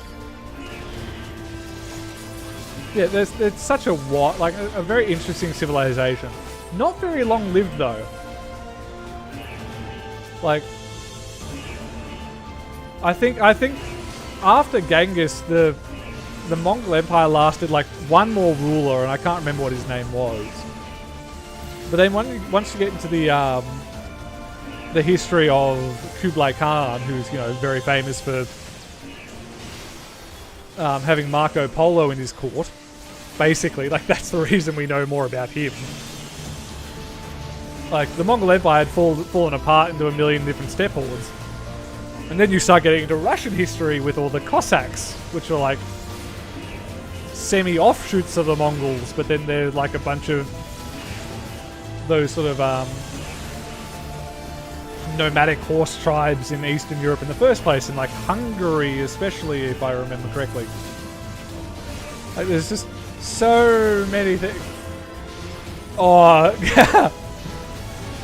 honestly, I want to get contacted by Raid Shadow Legends just to see how much money they pay. Like, obviously I can't, like, you know, disclose that. I don't imagine.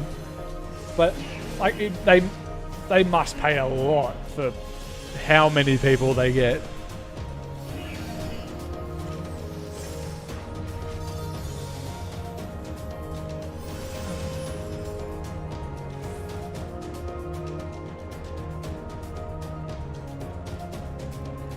Oh, I didn't actually know that.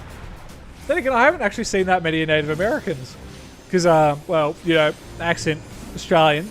I've been to the US one time, but, you know, so don't pick up on the racial differences as much when you're a kid. But yeah, I did know that. That's like a interesting little bit. Like, facial hair, like the fact that facial hair has become that important, because I know the Sikhs of northern India, who, like, they never shave, because I think it was it must have had something to do with being a middle finger to the Muslims, because I know, like, the entire point of the Sikhs was basically the Indian I hate Islam club, considering how brutal the Mughal Empire was. Oh no, like the Raid Shadow Legends is the point that I think I know I've made it. Oh, I know I've become a known YouTuber once I get that email. Because they hunt you down. Like, a lot of affiliate programs you can apply for. But Raid Shadow Legends hunts you down for it.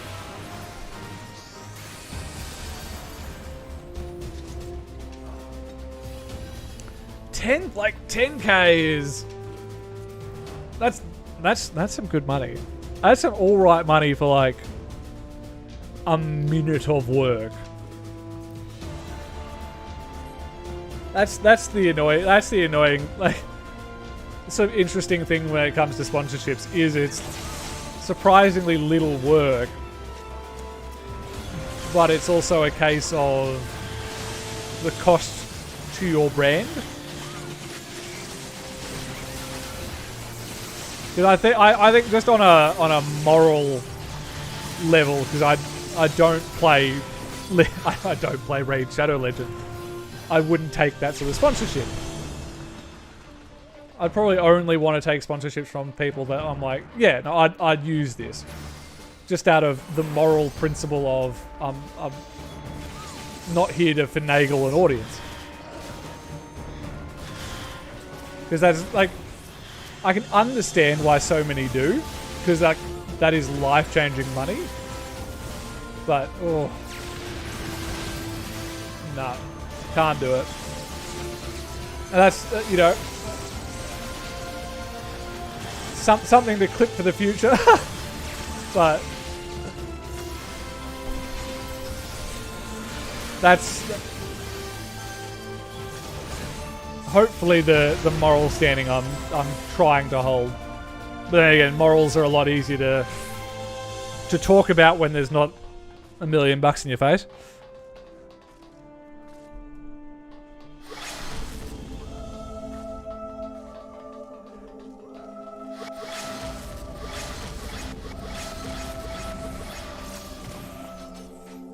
Yeah, I wonder if that's... It is a rite of passage in a way, but I feel like it's a rite of passage because they keep having to get new people to do it, because it's like... oh, how'd you put it? It's just like, cool, I've done my one, got a ton of big payout from them, I don't need to do another I don't need to advertise them again.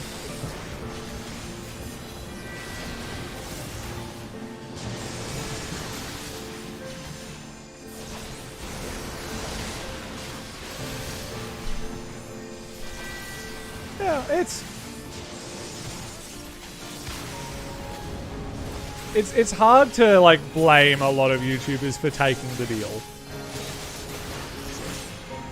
because I know, like, yeah, I think Raid is definitely the most infamous example, like the biggest example of paying retarded money. Oh, I'm glad you find the streams enlightening, Glaive. And if you have any questions, you know, feel free to ask. Although, then again, I'm relatively new to all this. I started making videos in May, I think. And interestingly, I started with a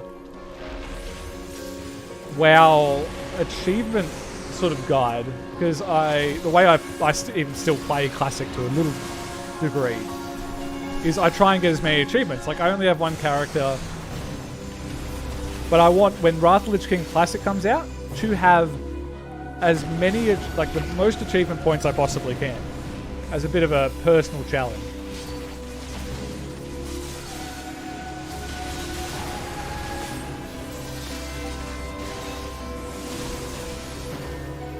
And then streaming only started probably a month and a bit ago. Oh, maybe it's been a bit longer than that. I don't remember. Like, time absolutely flies. Oh yeah, well, you know, like, that's why I decide these to be a chill leveling stream, because it's like, you know, if I'm just leveling, that means I'm doing old content, and if I'm doing old content, then we can just talk about whatever the hell we want to talk about. Let the conversation take us wherever it goes. And like I said, history, philosophy, and money, absolutely love. Ooh, another cooldown. That's very nice. Like I mentioned a few times, my degree was in business and economics, and my family's sort of always been very, very business focused. So, oh, absolutely love pretty much those three topics, and then I can typically talk on anything else. But then again, that might be me just being try to convince you I'm a bigger brain than I actually am. Oh.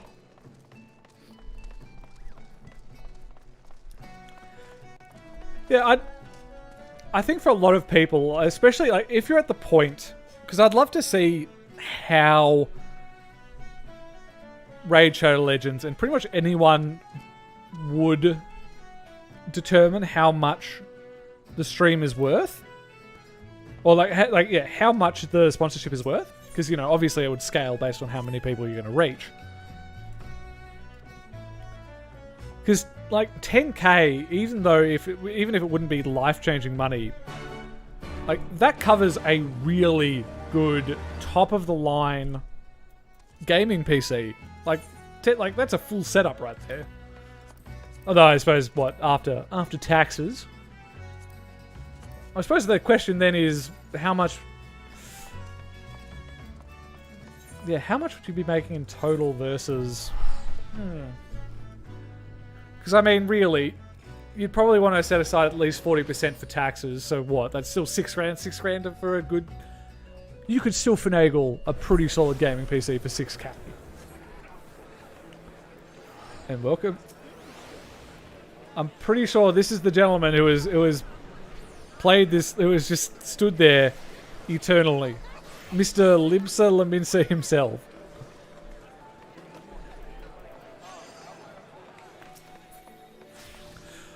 Oh, the Blizzard! Like at this point, the only Blizzard game I really play is World of Warcraft Classic. I play that because I have unfinished business in that game, and the Classic team has been doing pretty solid work.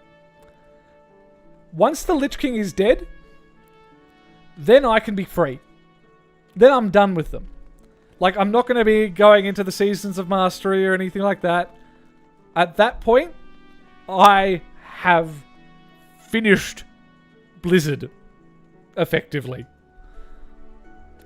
That, like, they are a despicable company. I hope they right the ship. I want them to right it enough. And one day I might be able to look back on them. But I don't think that's going to be for a very long time. And yeah, but 40%'s a exaggeration.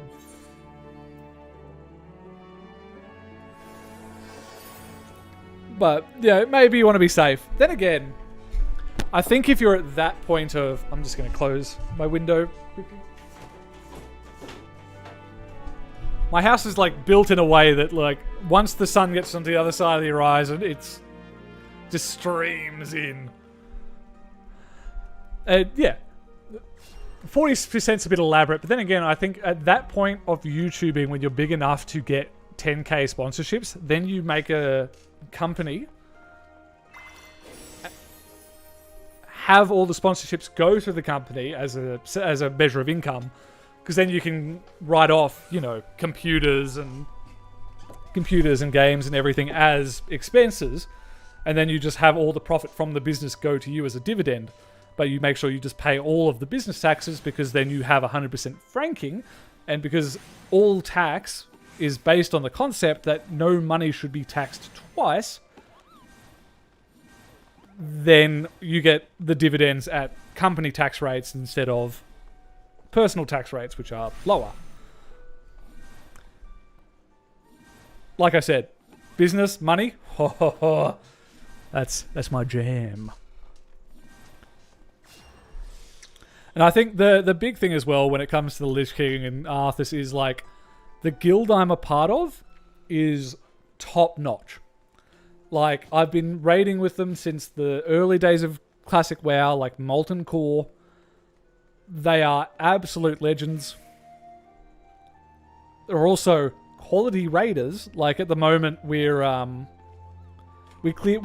started clearing the content 10 out of 10 very early on. So, it is that the way to describe it is that perfect mix between good enough to get all the content done in a timely manner, but chill enough that it's not like, oh, you did 2 DPS less than the absolute best players in the world. You're out of the guild. Get lost. you know, that level of absurdity. Oh, and that facade is really breaking for Blizzard North. Like, and now that Jeff Kaplan left like a month and a bit ago, like he was the last of the old guard still there. Like, now that he's gone, there's the old Blizzard's fully gone. As I can't remember anyone else off the top of my head who is still there from that period of time. Oh, hell yeah.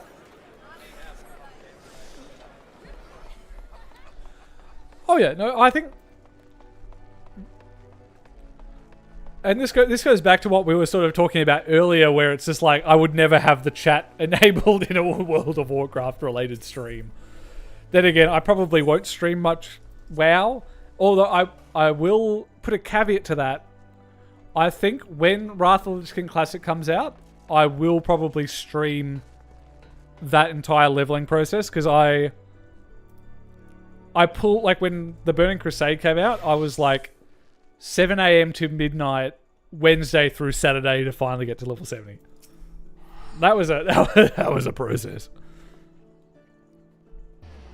But yeah, going back to the point, I think like that's been so refreshing for a lot of people going from WoW to Final Fantasy, is that it's just so much chiller than WoW is. It's like, I don't have to worry. Like, there's going to be shit talking, but it's not going to be like I'm going to get in trouble for reading it kind of thing. Yeah, the original designers are gone. It's a different company, and if Shadowlands is anything to go by, it's not a company. It's not a game company that I want to develop. It's very indicative of the fact that their most popular game at the moment, one of their most popular games at the moment, is the oldest version of it. Ugh, pardon me. Sorry. Because it's actually one thing I've sort of pointed out in a few of the responding to a couple of the comments on some of my videos, is that currently, when you actually look at the lists of most popular MMOs, like World of Warcraft is effectively 2v1ing like every other MMO and still barely winning. Like, they've got Classic and Retail, and they're barely keeping ahead of Final Fantasy XIV and RuneScape, I think, is the other big one that's really coming across.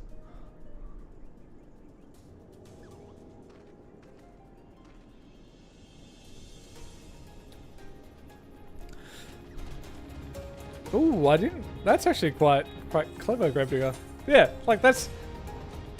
Playing around with companies is always going to be, like, the best way to sort of make money if you can finagle it. If you can really tax minimize doing that. And then you get to, like, trust levels when you have a bit more of a family going. Which is... Oh, that just adds the extra level. Oh, just look at the picture. Like, you know those classic pictures of the like the president before and after their like 4-year tenure? It was like the opposite of that. Looking at Asmongold before and after getting through like a Realm Reborn. Oh, and the Pyromancer. That breakdown was incredible. Because didn't he, like, throw the... whatever the new Chronicles that they released was? Because I think, yeah, Asmongold really, like, opened the gates for content creators to move over to Final Fantasy XIV. And I don't think very many of them are going back. Because, like, Pint's now in it, and, like, the one video he's done in Final Fantasy XIV was quality. I don't know how he edits that good. One day, I would love to achieve that sort of skill. probably not going to happen. Preach is another big one that is sort of doing far more Final Fantasy XIV content. Because, like, his reaction on even, say, the Community Council was, like, absolutely huge. Because, who else? I mean, Bellua Gaming's another big one that's sort of branching out. Because I think that's the thing. Everyone is either leaving WoW entirely or they're diversifying. And I think the people who are diversifying are probably slowly going to go more and more towards Final Fantasy and other games, because that's just where the interest is going to be. Like even on a channel this small, like my own one, the difference between Final Fantasy content and other games is substantial. Like, it's no wonder people are doing it.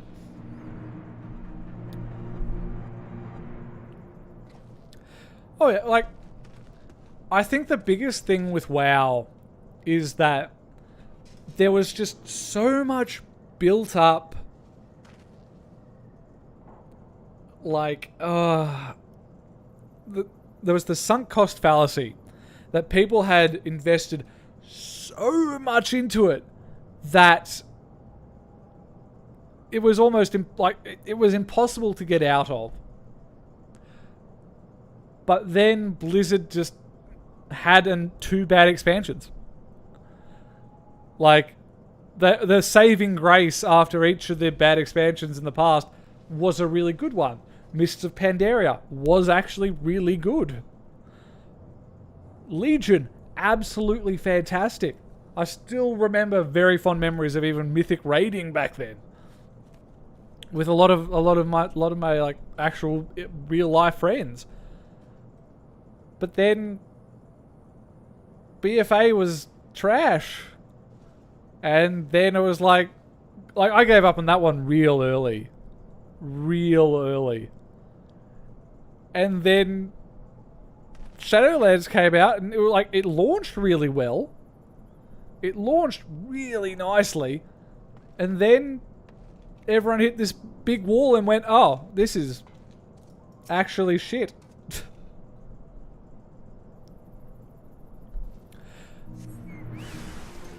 I reckon. Well, I think Bellua is diplomatic purely out of the necessity of he still knows people at Blizzard. Like, there's still a relationship there. I think most content creators are pretty much gone, I'm happy to burn this bridge, because, like, there's no respect. Like, you know, and the classic example is Asmongold going, having developers insult him, and then you go over to Final Fantasy and they go on Twitter, "Welcome to Eorzea," and then when they they invite him for an interview, and Yoshi P directly asks about his mother. Like, the difference in personality just in that is wild. Like, no wonder people absolutely love it.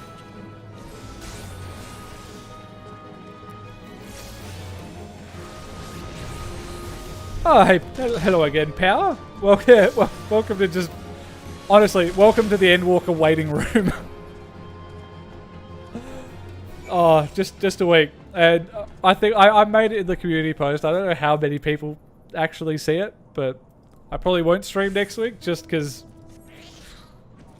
I want to be playing that Endwalker. All about the Endwalker, baby. That's going to be like every spare moment. Just I want to know what the end of it is, because it's so rare for a story to have an end. And, like, it's not the end of Final Fantasy XIV or anything as dramatic as that. But to have a narrative arc that has been this long in the making actually have an end? Oh. It's either going to be absolutely magnificent or, like, a letdown. And considering what I expect, like, the quality I expect from these guys, that is very well earned. I'm pretty sure it's going to be spectacular.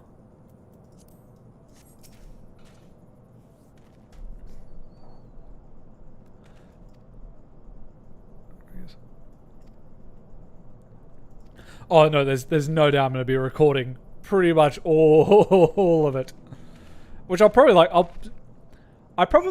Here's the thing. I'll probably just privately stream it to myself on YouTube, and then have it on YouTube, so I don't have to have gigabytes of footage just on my computer, because I can just have it on YouTube.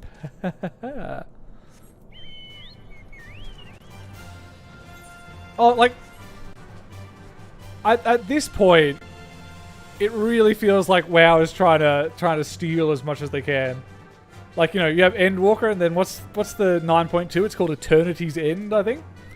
Like, I think they just want to be that second slot underneath Endwalker whenever people like search for it on Google. So it's just like, hey guys, remember us? We're still here. Don't worry, we're not going anywhere. We're still going to make content. Please come back. Remember when we were good? Because the whole, like, Shadowlands was, that felt like a management decision of, let's bring back everyone we can so it'll be fun and people come back and enjoy the game, probably, hopefully, please. Please come back. It's like the Captain Grimm video of the Blizzard game developer just going, when we add solo island expeditions, they'll come back, right, guys? And the night elf player hands him the copium. Oh, yeah. I think you're on. Like, Belluar definitely could go a lot harder. I can't remember who the other guy is when you look at all the clips. What his name is.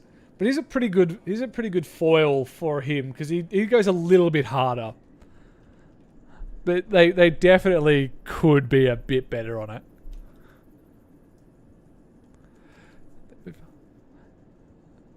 You reckon they're going to move to the 13th shard? Because what? There's been... What are we on? We're on the 7th astral era? So there's been... What, 6 calamities before?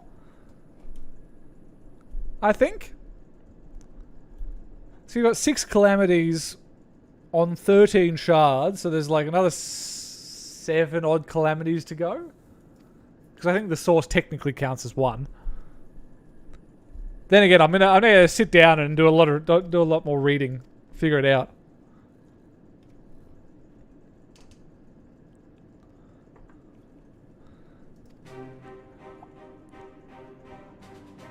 Oh, well, I think the WoW community naturally, because it's a bit more chill, is less toxic. I think it's also a lot less toxic because people actually enjoy the game.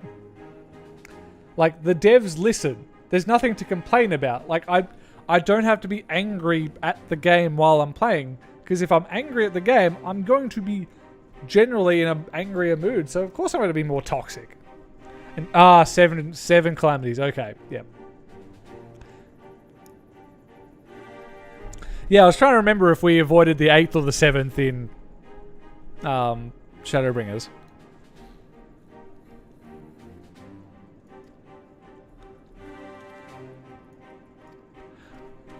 It's actually...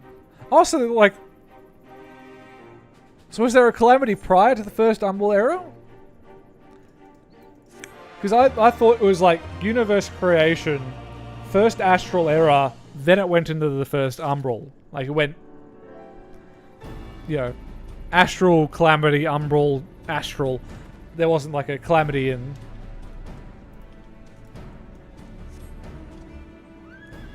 Then we started to exist.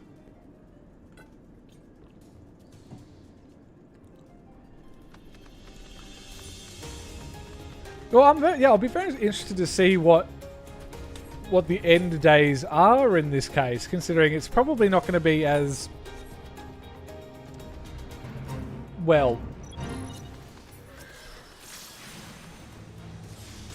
Like, it can't be a calamity in the way we think of it, because like the way we think of the Calamity is another shard colliding into it,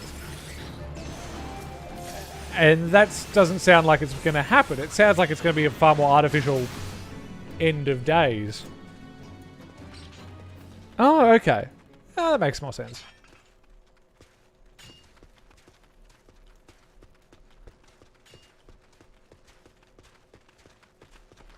Oh, I think, honestly, the one thing I really love about the Final Fantasy XIV player base is that they're willing to accept criticism on the game, on average. Like, they take, like, you know, they take the Final Fantasy dev team's approach of, well, you know, listen to the players. If they've got, like, a bit of a complaint, then we can either address it and go, well, I'm sorry, like, there's no point in changing it, or yeah, we could make a little bit of modification here and there. Because if you're not willing to listen to your audience, or you're going to be toxic about it, like, and then you're going to be surprised that things don't change. It's, yeah, typically better.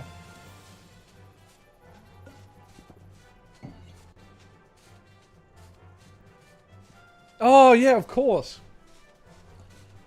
The pre-Zodiac and Highland times.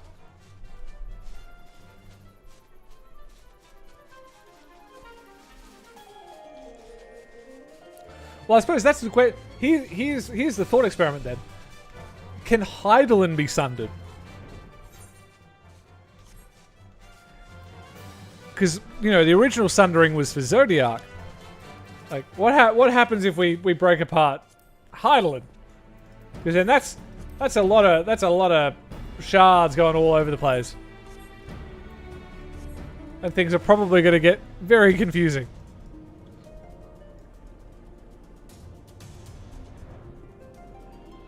Oh yeah, well I mean that's the thing. There's no real big issues that I'm guy. The only thing I can really point out and be like, you know, you can probably add this a bit more is like very very end game PvP and competitive PvE, but even then, like, PvP's changing in Endwalker, and, you know, during the media tour for it, you know, Yoshi gave a bit of a sly wink to the idea of some competitive endgame stuff, so even then, they're probably going to have it.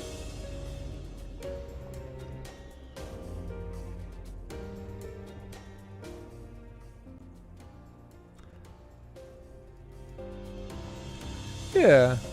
And to be fair, that might be exactly what happens again when it comes to creating their own demons. Considering, looking at that launch trailer, the monsters in that are godless eldritch monstrosities. Holy mother of God. Like, those things are impressively terrifying. That's a... I'm sorry, Gravedigger, but that's not how you spell DRK. Objectively, the best tank out of all of them, purely because they get a two-handed sword. And a two-handed sword is bigger than a one-handed sword, which means they're better. That's just straight facts right there.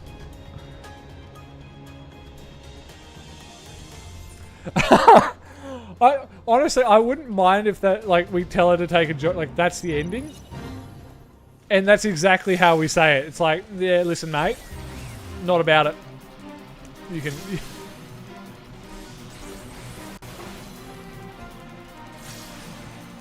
Because it's gonna get interesting.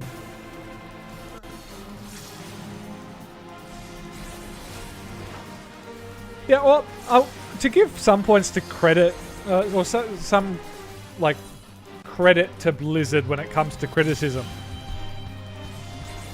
I think a lot of the ways that people criticize Blizzard, they do so in a very toxic fashion. And when someone gives you even very valid advice but says it in a really dickheadedly way, you don't want to take advice from them. And then that comes into Blizzard just being stubborn. Oh yay, we get the clip show one.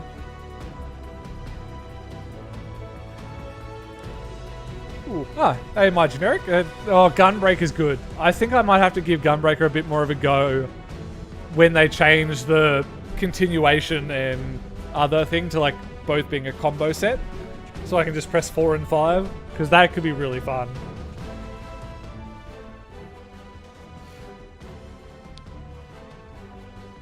But what's the joke? Gunbreaker's more of a 3 DPS and a trench coat kind of thing. Oh, there's a big words. Oh, hey Fiora. Fuck. That's not something I thought I'd be saying today.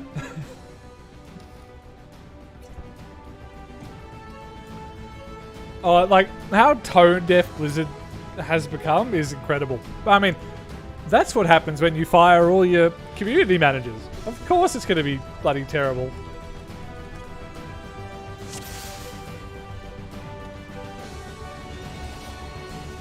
Well, you know, maybe Gravedigger's onto something. 2 paladins. White Mage is clearly the objectively best healer.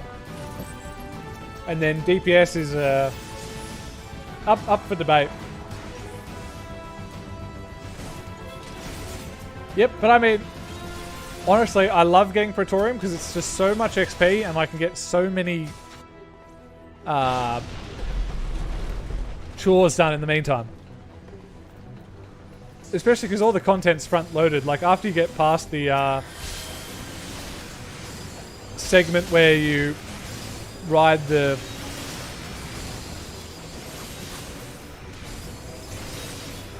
Magitech armor, then it's basically cutscenes.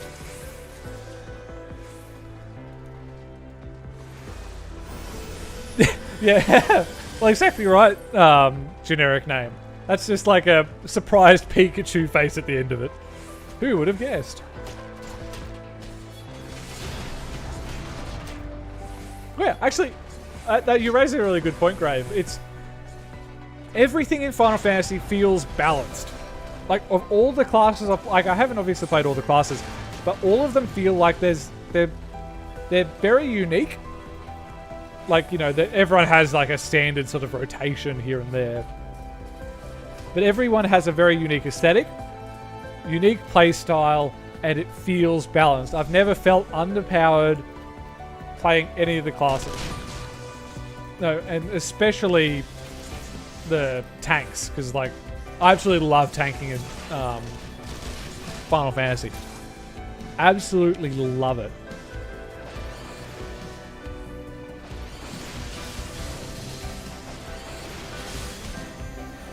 Oh, you gotta prepare the Gaius copy pasta for everyone.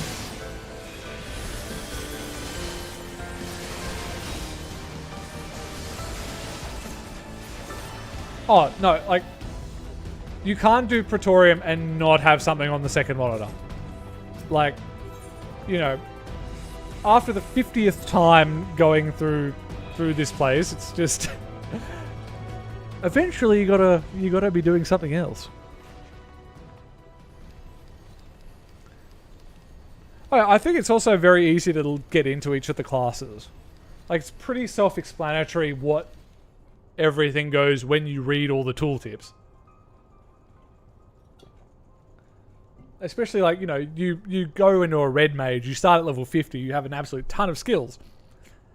But, you know, you spend 5 minutes, you look through the kit, you go, okay, alright, yeah, no, I understand what's going on here. Especially, like, the dual casting. It's like, okay, yeah, short spell, long spell. Pretty easy concept to get. And it's very, very nice. I need to try Samurai a bit more. I got him just to the stage where I was getting I can't remember what the resource is called. It's the Samurai Bar research, the katana resource. But then I started playing Red Mage, and Red Mage is really fun. Like I said at the very beginning of the stream, this is the first caster that I absolutely love. Considering I've been playing like Death Knights and Warriors in or Paladins in World of Warcraft. It's like, yeah, melee for life. But then you come here, it's like, oh my god, this is actually a really fun, really fun caster. Which is, yeah, highest praise I can give the class design.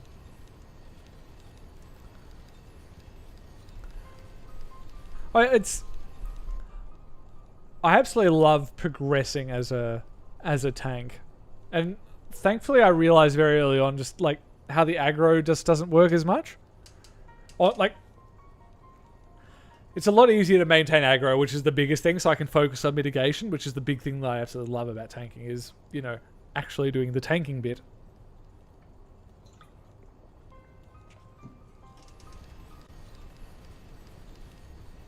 Oh, I'd love a Dark Knight rework. And Scholar probably needs a lot more of a rework now that Sage exists, and Sage just looks like it's going to blow them out of the water. Like, getting them a bit more of a rework. And I wouldn't mind a bit more, because I know I'll be very interested to see how the Dark Knight plays in Walker, considering a lot more, there's going to be a bit more emphasis on making sure you always have your Shadow Man out on cooldown, considering how powerful that is.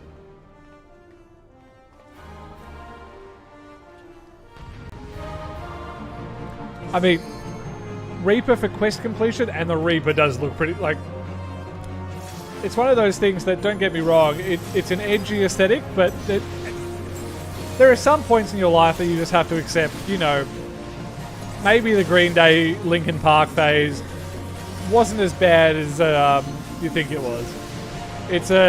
They become guilty pleasure. There we go. Reaper will be a guilty pleasure class for the aesthetics.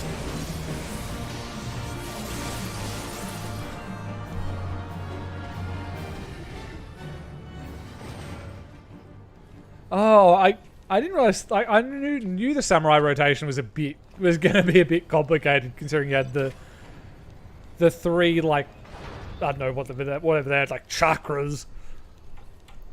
The three chakras, and then you've got the different buffs you get from certain abilities.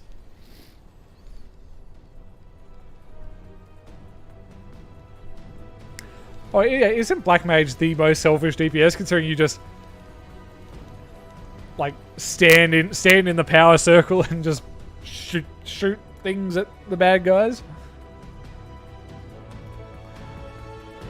I mean, what if they gave the Reaper a gun scythe? Whew. Just throw more guns. Just every melee weapon, every class with a melee weapon just should have a gun in it.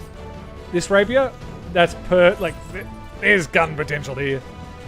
Every blade should be a gun blade.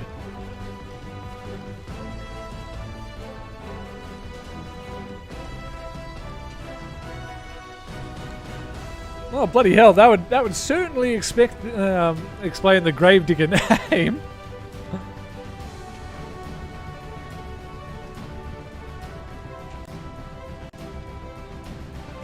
Oh, if they go down, actually, that raises the question that void scent might be the hint for where the story goes next. Actually, do a lot more void related stuff, because if if we're starting to get some more void related sort of quest text throughout the Reaper campaign, we might get a few more hits to like, ooh, this is some cool stuff that's going to be popping about next, probably next few patches. Because, 6.1 the new story starts, not 7.0. Oh, I didn't realize it was... Well, there's a difference between the Endwalker Reaper lore, and the Reaper quest lines. Considering, there's always the little details in the quest lines which make it incredibly interesting.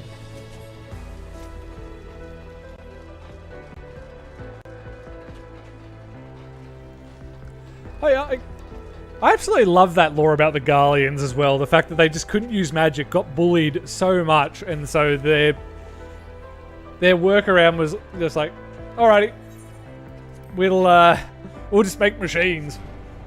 If you're gonna shoot magic fireballs at us, we'll just use gun.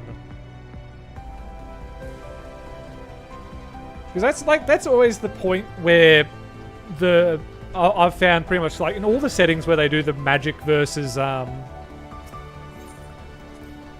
technology angle as a part of the story. It's like when gunpowder becomes more available, that's the point where the balance starts to tip. Because there's like gonna be a point where magic isn't as quick as just gun, basically. Like, you know, go to Harry Potter. Expelliarmus. That's a long word. There's multiple syllables in that. Whereas Glock, easy, quick draw, right in the head. Can't magically parry a bullet. At least I don't think so. And don't get me wrong, in all of the J.K. Rowling, every character is apparently gay in hindsight tweets. She might have said that mages or wizards are immune to bullets by some shenanigans, but I don't think so.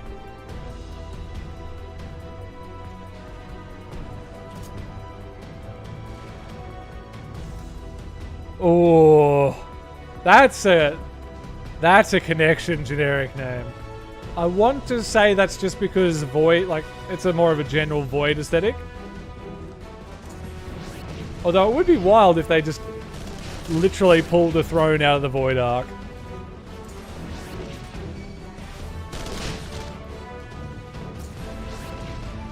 Yeah, Machinist is like, the gun is more powerful than the magic.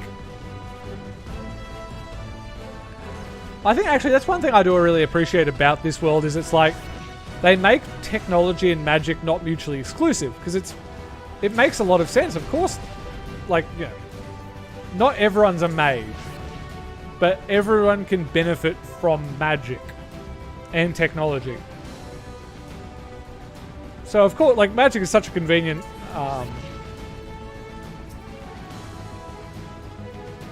source of power. So of course they'd use it to, well, power technology. If anything, it would accelerate technological development.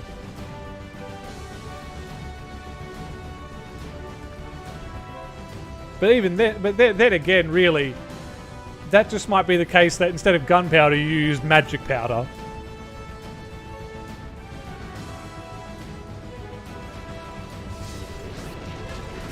Oh yeah, no, that's right. I'm very keen to see what Fan Daniel's deal is. Because he sort of just came out of nowhere and went, I'm a nihilistic bastard who's here to, you know, watch people die. Basically. So I'm very keen, I'm very interested to see what they do with him, because I imagine there's going to be something a bit deeper to his character than just that.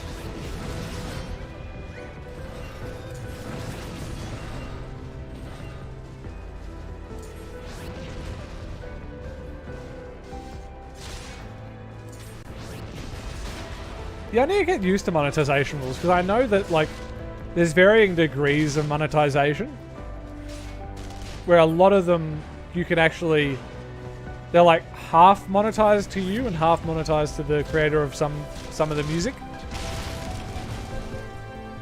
And then others, they just go, haha, sucked in, all the money's mine.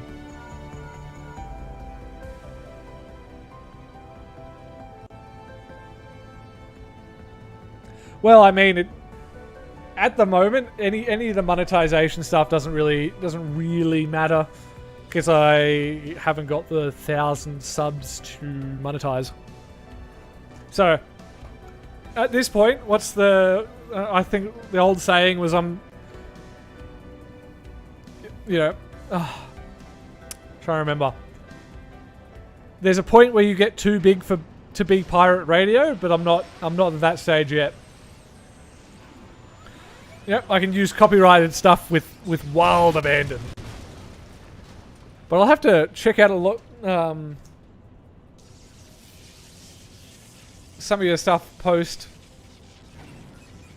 post stream in my own time.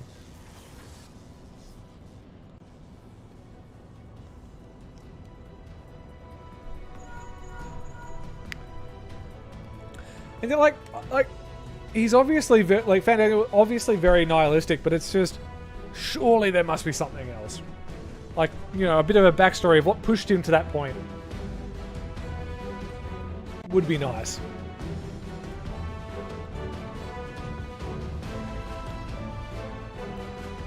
Oh, it does matter in that case, but all of these streams are like unlisted and in the background. Like, you know, you can look at them on my playlists section, but it's just a case of oh well. They're not really going to be the main content. And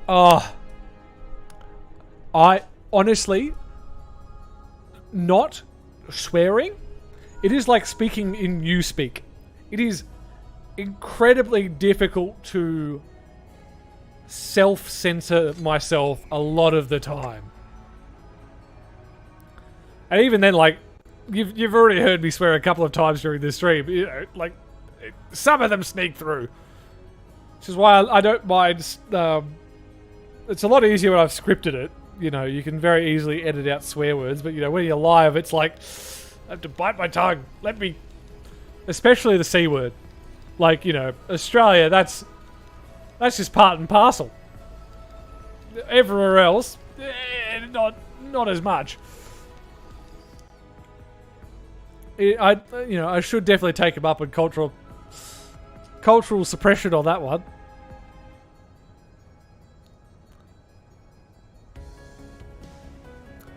What will happen with...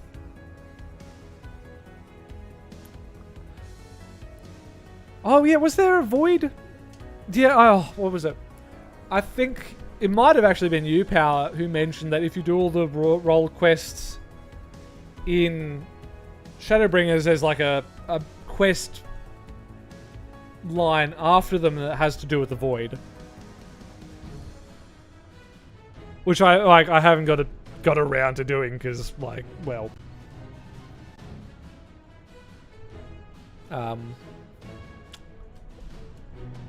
what you call it? Well, I only just got the Machinist to max.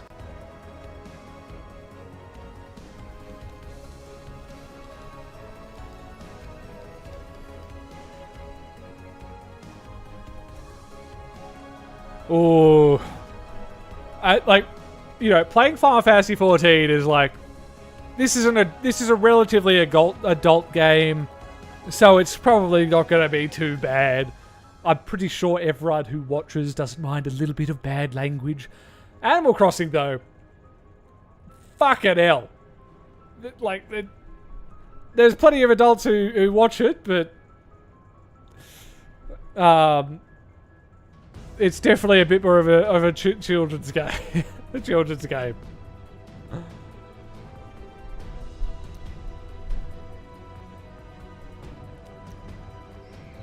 Oh, I definitely think there's a... Like, swearing should definitely be used for emphasis. And that's sort of where vulgarity really shines. And the overuse of it can definitely get a bit dull in comparison to using a bit more of a extended lexicon of words. But as the Fiora sort of alluded to, when it comes to Australia, it's a very, especially like I'm currently sort of living in rural Australia. It's part and parcel.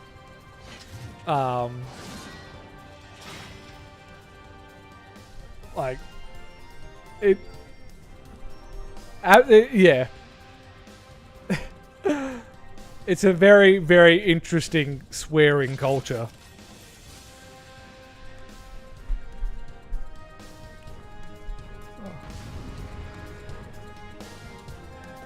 Also levels. Oh, I actually didn't know that.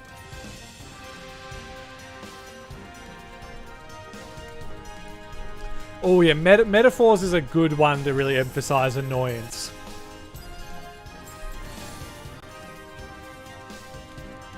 Yeah, it is. It is just pure. Got to be creative with the language. Anyone got thoughts?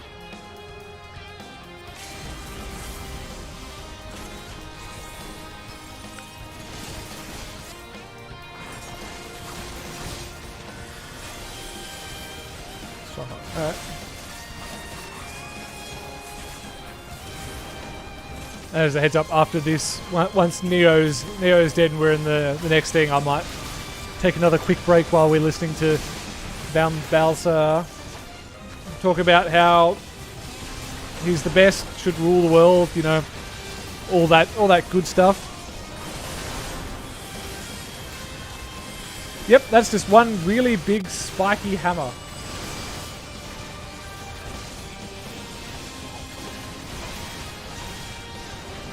Which I really wish that they'd add more hammers in the game.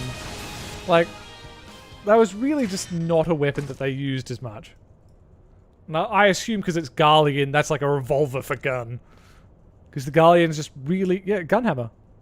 See, this is why I said earlier. You want a cool gun? Or a cool weapon?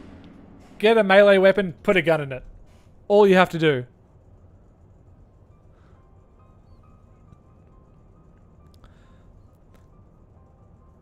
Oh yeah, no, like it's called Magitech. It's called Magitech for a reason.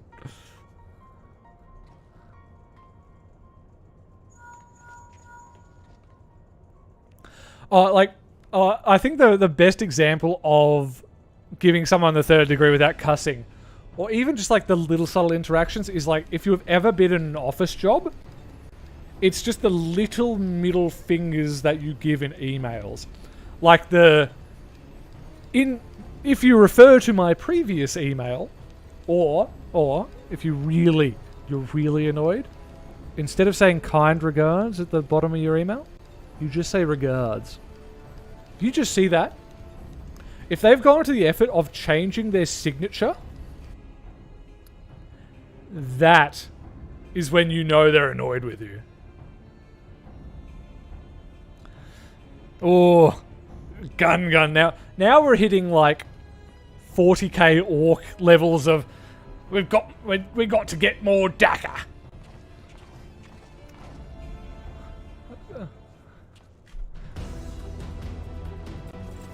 Yeah. Well, every Garlean weapon has a that's just canon. It's like, well, naturally born Garleans can't use magic, so they're just like, well, we'll use gun magic. Yep, I'll be back in just 1 second.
Eorzea's unity is forged of falsehoods.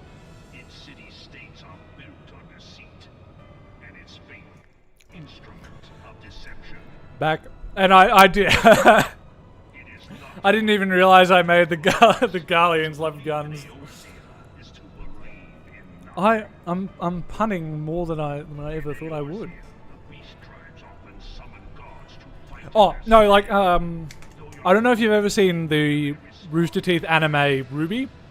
Xenos' scythe is going to be Ruby's scythe, basically. Just going to transform into a just sniper rifle out of nowhere.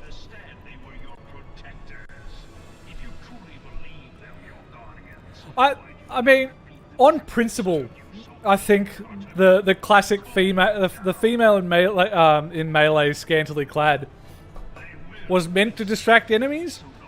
But then again, you have like ancient history where you have like entire Gallic armies all basically nude and painted up, and the Romans just kick their ass. So, you know, sexual appendages out probably doesn't really doesn't actually help that much in battle when you try to kill them.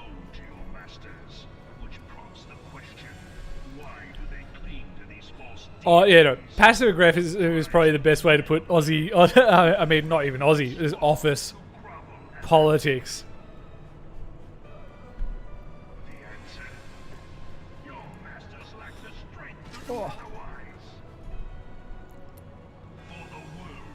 Oh, the TikTok challenges.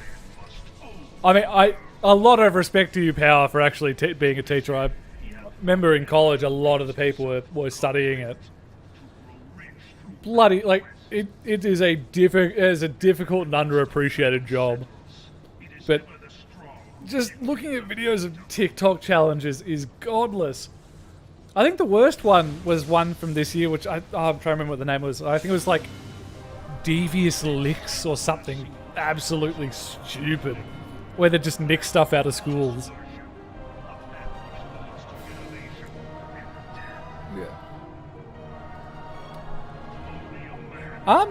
That character is one of the other people in the party, Catherine, I'm pretty sure. Just one of the paladins.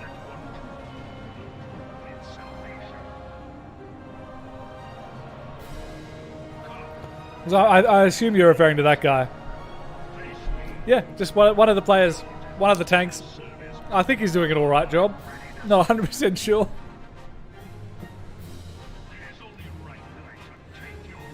Although I just noticed the dude in the like bowler hat kind of thing as well. We're a very, very, very fashionable party.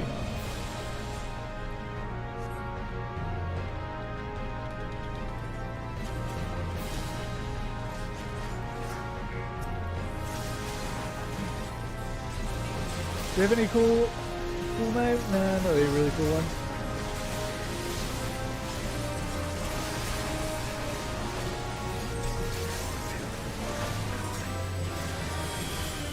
I mean, Gaius has become Bay. Like, you know, he really turned it around. Got his life on track after the Praetorium. Although I love how his character arc just became, I really hate Asians. Those bastards. Oh, that's the level 50 paladin armor. I know, like, the later sets. I'm very tempted to play Paladin just to get the Paladin sets because they look so nice.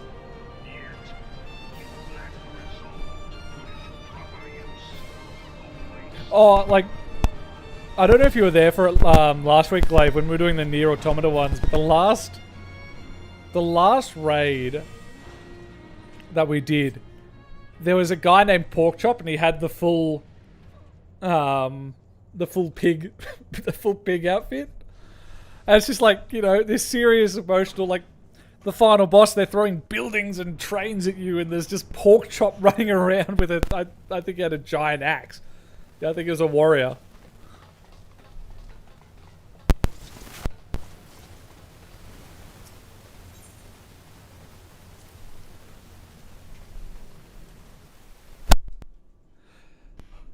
Yeah, I think Mediterranean, like you know, southern Naples area Mediterranean.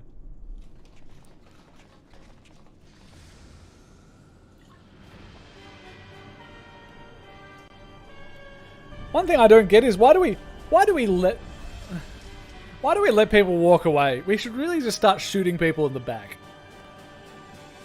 Like, after we beat them, you know, we can honorably, we just honorably beat him.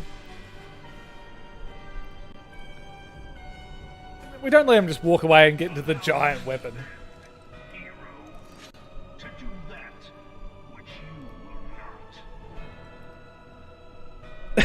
will not. Oh, nice. Like, honestly, yeah, I think you're definitely on the money there, Glaive, because it's just like, if you are ballsy enough to go in as a frog or a frog, rabbit, just anything that's a meme, you're probably going to be pretty bloody good.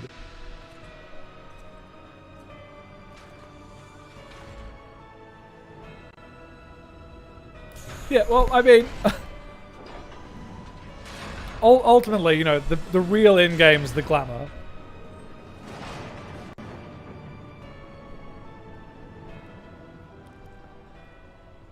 Bear witness to the true power. God damn power! That's... I hadn't heard of those ones. That's... How are children that dumb just for clout? And for pointless clout, like, you know, if every TikToker got paid ads or whatever for whatever the hell they were doing, then, you know, maybe I'd understand, you know, risking your entire life for, well, you know, risking your entire life. Life's a bit of an overstatement, but, you know, a bit of a permanent record thing, because half of this shit is illegal. Just something so dumb is beyond me. Especially abusing a teacher who's the person who's trying to, you know, give you basic knowledge on how life works.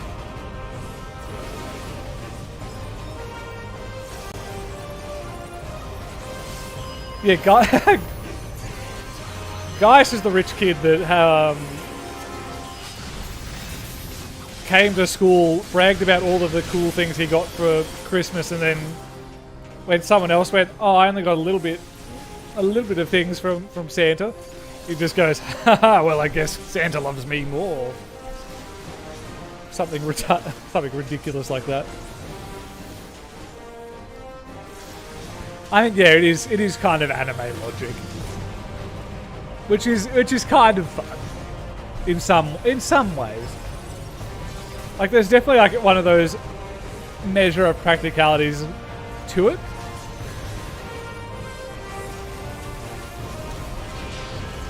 Oh yeah, I heard about the TikTok suing as well. Oh yeah. 100% Gaius got a PS5. He probably got a PS5 and an Xbox One. Got them both, just to flex.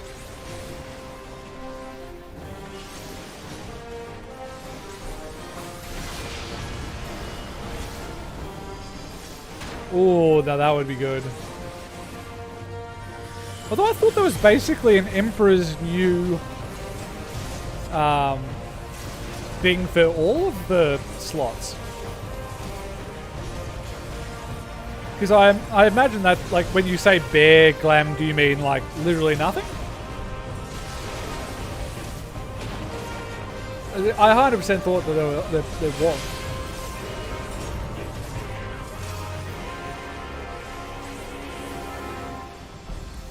Oh, I think the country is always going to be a bit... Like, country and city are very different environments to grow up in. The recent Magitech PS5. The gun station.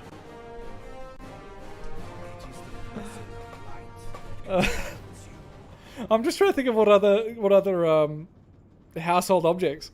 Like, I know, like, later on they mentioned the Magitech teapots that they have.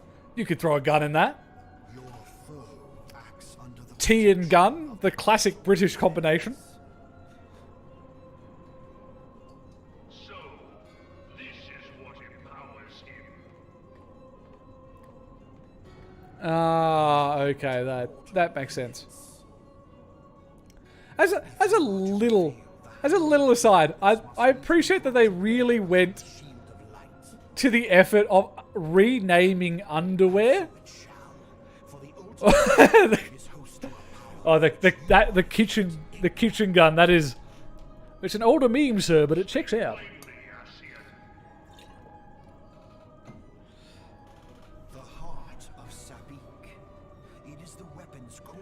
Oh yeah, Tartaru does have the fine Magitech kettle. Like, just wait. Just wait for the point in Endwalker where Tartaru the Rolling Stones is under threat. Tartaru goes into the kitchen, presses a few buttons on the Magitech kettle. It just transforms itself into a rifle, like a double barrel shotgun. She kicks down one of the doors and starts blasting eldritch monstrosities. I don't know how it'll happen, but it will, and it'll be damn cool. For no other reason but to quicken the core. For the true power of the I can't imagine all the like MLM scams in the Garlean Empire. The Lulu Rose gun makeup set. no more than was necessary for my The essential guns. The essential gun oils. Oh damn it. The hour is at hand. Behold but a sliver of my god's power. Oh, I really need to go around and do some more mount farming because a lot of the mechanical mounts are so bloody cool. From the deepest pit of the seven hells to the very pinnacle of the heavens, the world shall tremble. Unleash Ultima! Oh, honestly, they need. I wish they added more glam plates and more glamour slots. Like, I'm only casually collecting stuff. I'm already like halfway through the 400 slots. It's pretty wild. Gaius is about to say the thing. He's about to say it. You ready? Ready? It's coming.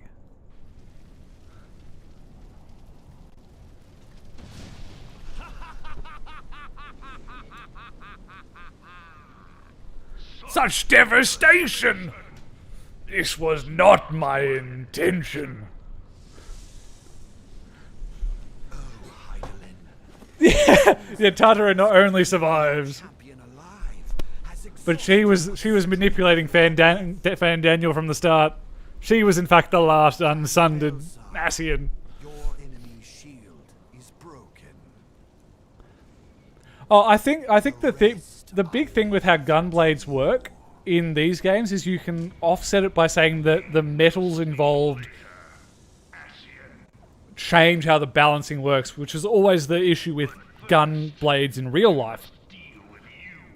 Because if you want a fun little bit of a fact, there were a lot of actual gun combination weapons, but the best of them were gun axes.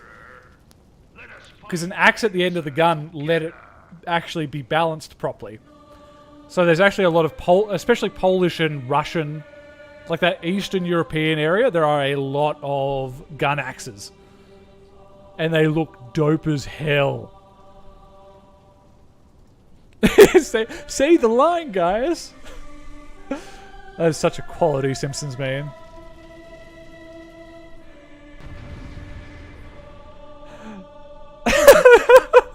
Such renovation. I mean, the Garlean Empire's going to need some bloody renovations when we're done through it, aren't we? That Tartaru's job has been to manipulate everyone behind the scenes. Honestly, I love how her job this entire time has been money. Like, which don't get me wrong, I think that's one of the best elements of Final Fantasy is it's like,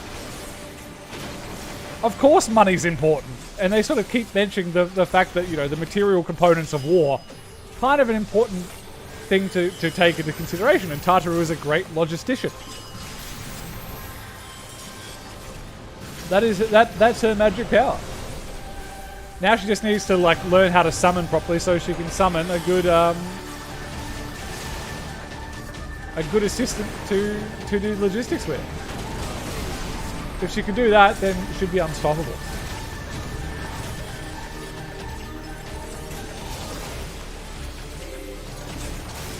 But I suppose that's the big question though. Does anyone have any bets on anyone actually dying in Endwalker? Because that's going to be bold territory.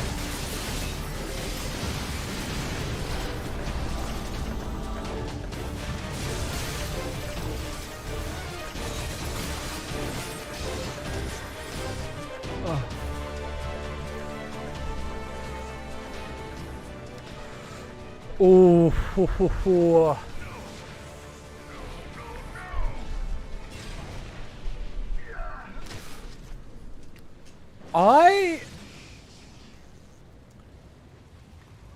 I bet if it's going to be a question of Alizé or Alpha Node, my bet is Alizé will be the one to die. She's always that little bit more reckless, and I feel like because she really like loves the warrior of like. She's a big fan of you and what you'd be able to accomplish. I'd put my money on Alizé. Damn it, Führer! You spoiled it all!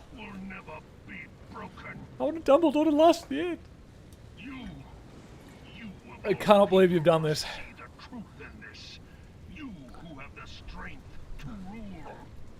I mean, that's another option. Both of them could die.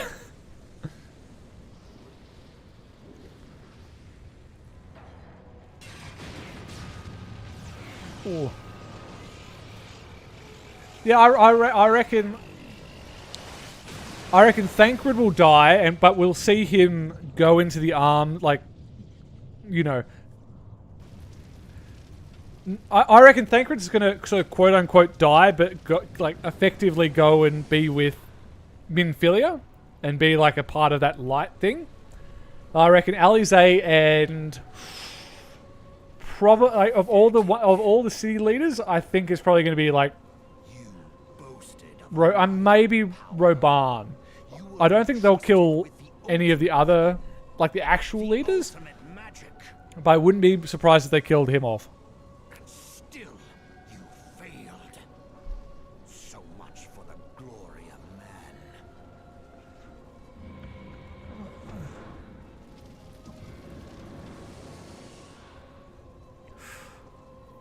It's yeah. I'm very.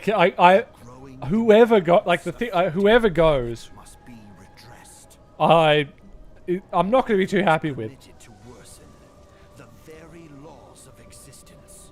Oh, Thancred returning to the first. Like that's a shenanigan. Warped beyond all recognition. Know you the Ooh, I wouldn't be surprised if Urianger has like some 5D chess game where he's actually been on another side this entire time and then backstabs them by sacrificing himself at an inopportune time to stop them or some absurdity. I think Y'shtola is too popular a waifu not to die off. Like, you know, I haven't checked it out, but my bet is that there's a lot more Y'shtola body pillows out there than Urianger. Needless to say, both Although Thancred do be looking kind of fine though, so I wouldn't be surprised. Oh, the Sid Nero thing's sort of been going on. this place alive. Going on in the back. Honestly, I wouldn't be surprised if those two just survive.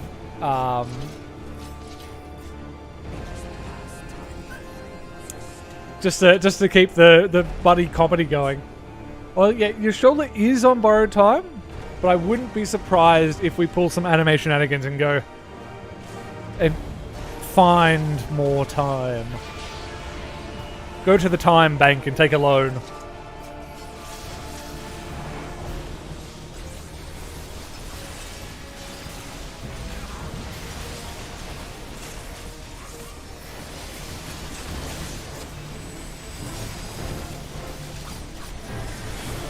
Well, yeah, actually, that's a good point. Well, it sort of raises an interesting thing that, like, if we ever return to the first properly in the narrative sense, like, time will have gone heinously different there than here. Like, we were just lucky that it was like a 1-to-1.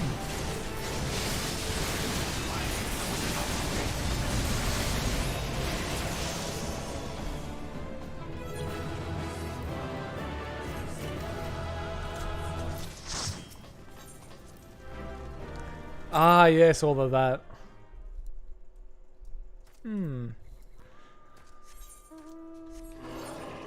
Yeah, I am very curious to see what happens with it. Although it is now close enough to 4, so I'll probably call the stream there. So like, I think I opened up pretty early on, so I don't think many people are around. I think I've sort of found, especially after last week, about 3 hours is like that's my sort of quality stream muscle at the moment.